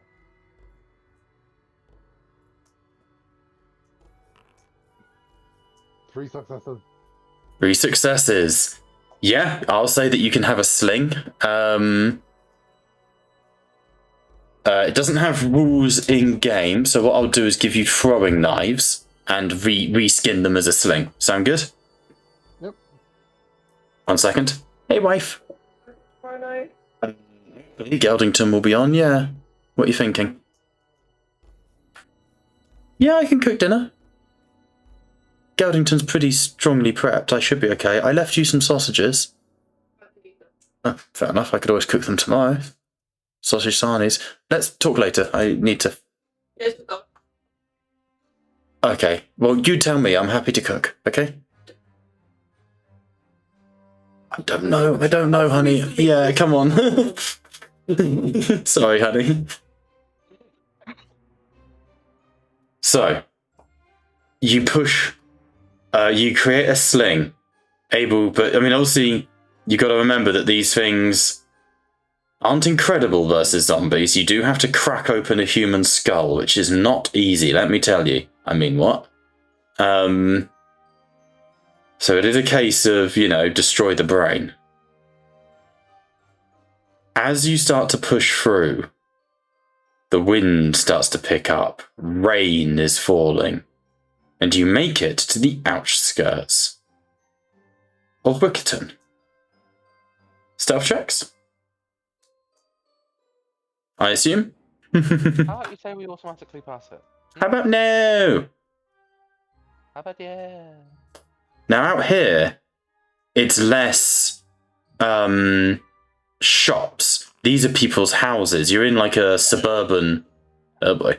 You're in like a suburban community. Do you wish to push, Pat? Do I push? Do it. I'm going to push. Okay, go for it. He gets a singular success. Old. No failures, but I got a success. Gotta respect the hustle.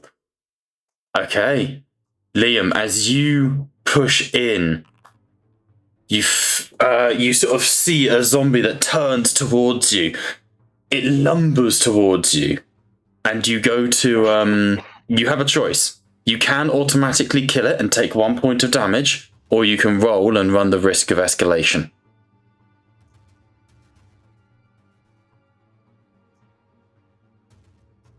I'm gonna try and kill it. Okay, run the risk of escalation then. Well, oh, you're gonna just take the kill. Yeah. Okay. It headbutts you as you sort of slam your spear into it, driving it to the ground where Pat embeds his axe in his head. You're winded. You're down to battered. You've got 1 hit point remaining, Liam. But you're okay. And seemingly nothing else was alerted to your presence. Now, I don't trust you. that's how I always phrase things, for the sake of being able to surprise you with fun and games. You love my fun and games, Liam. I know you do. Now, both of you have made stealth checks, and as you push into the town of Wickerton, I'm going to add you to the map.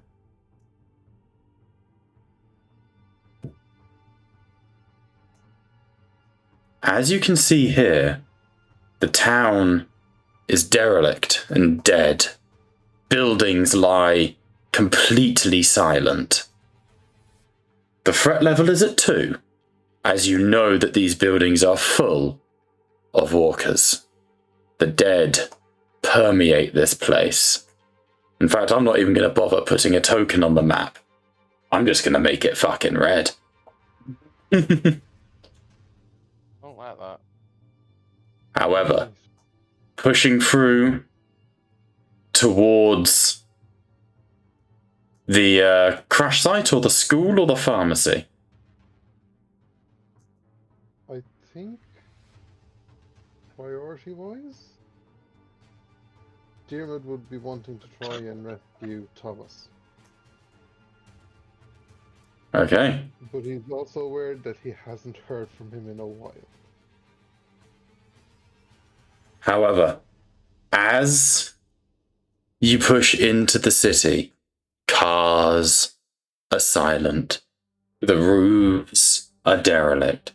It's amazing how quickly society can fall apart. But the descent... Oh, go on. No, just can I quickly remove the batteries out of the radio? Very good idea. Please make a note that you did. Because I was 100% going to have that go off.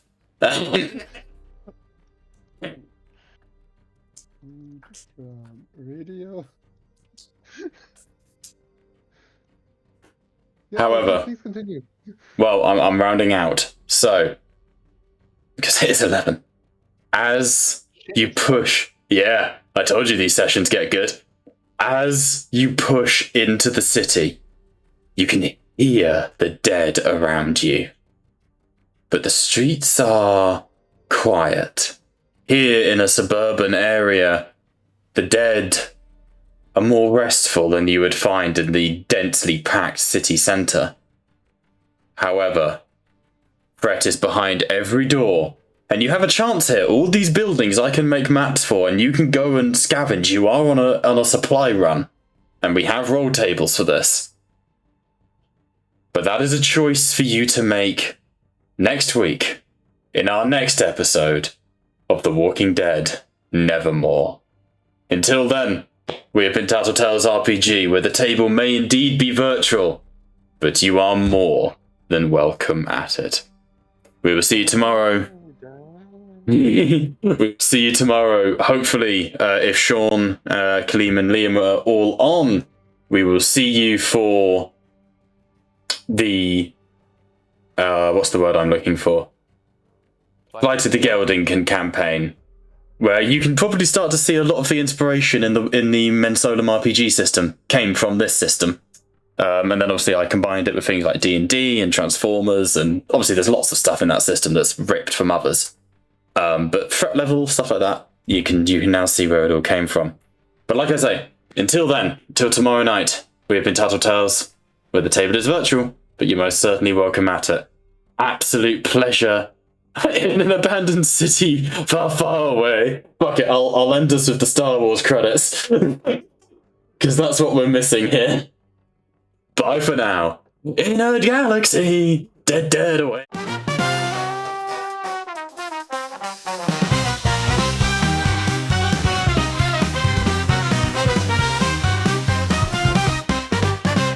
Coruscant to the outer realm, far away. Gonna fight, gonna be free.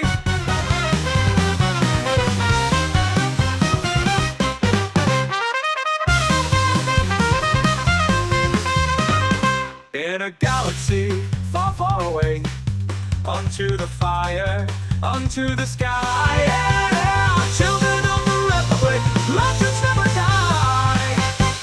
I'm gonna never die. Children of the Republic.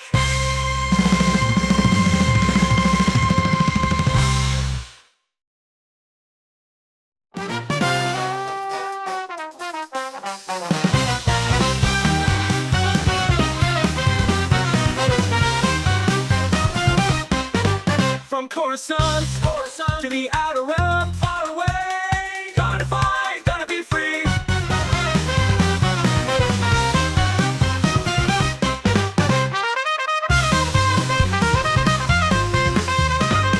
In a galaxy far, far away, onto the fire, onto the sky. Yeah, children of the Republic, legends never die.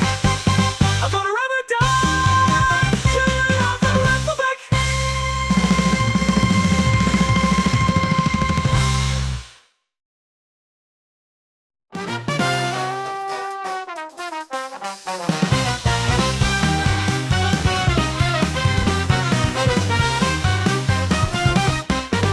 From Coruscant to the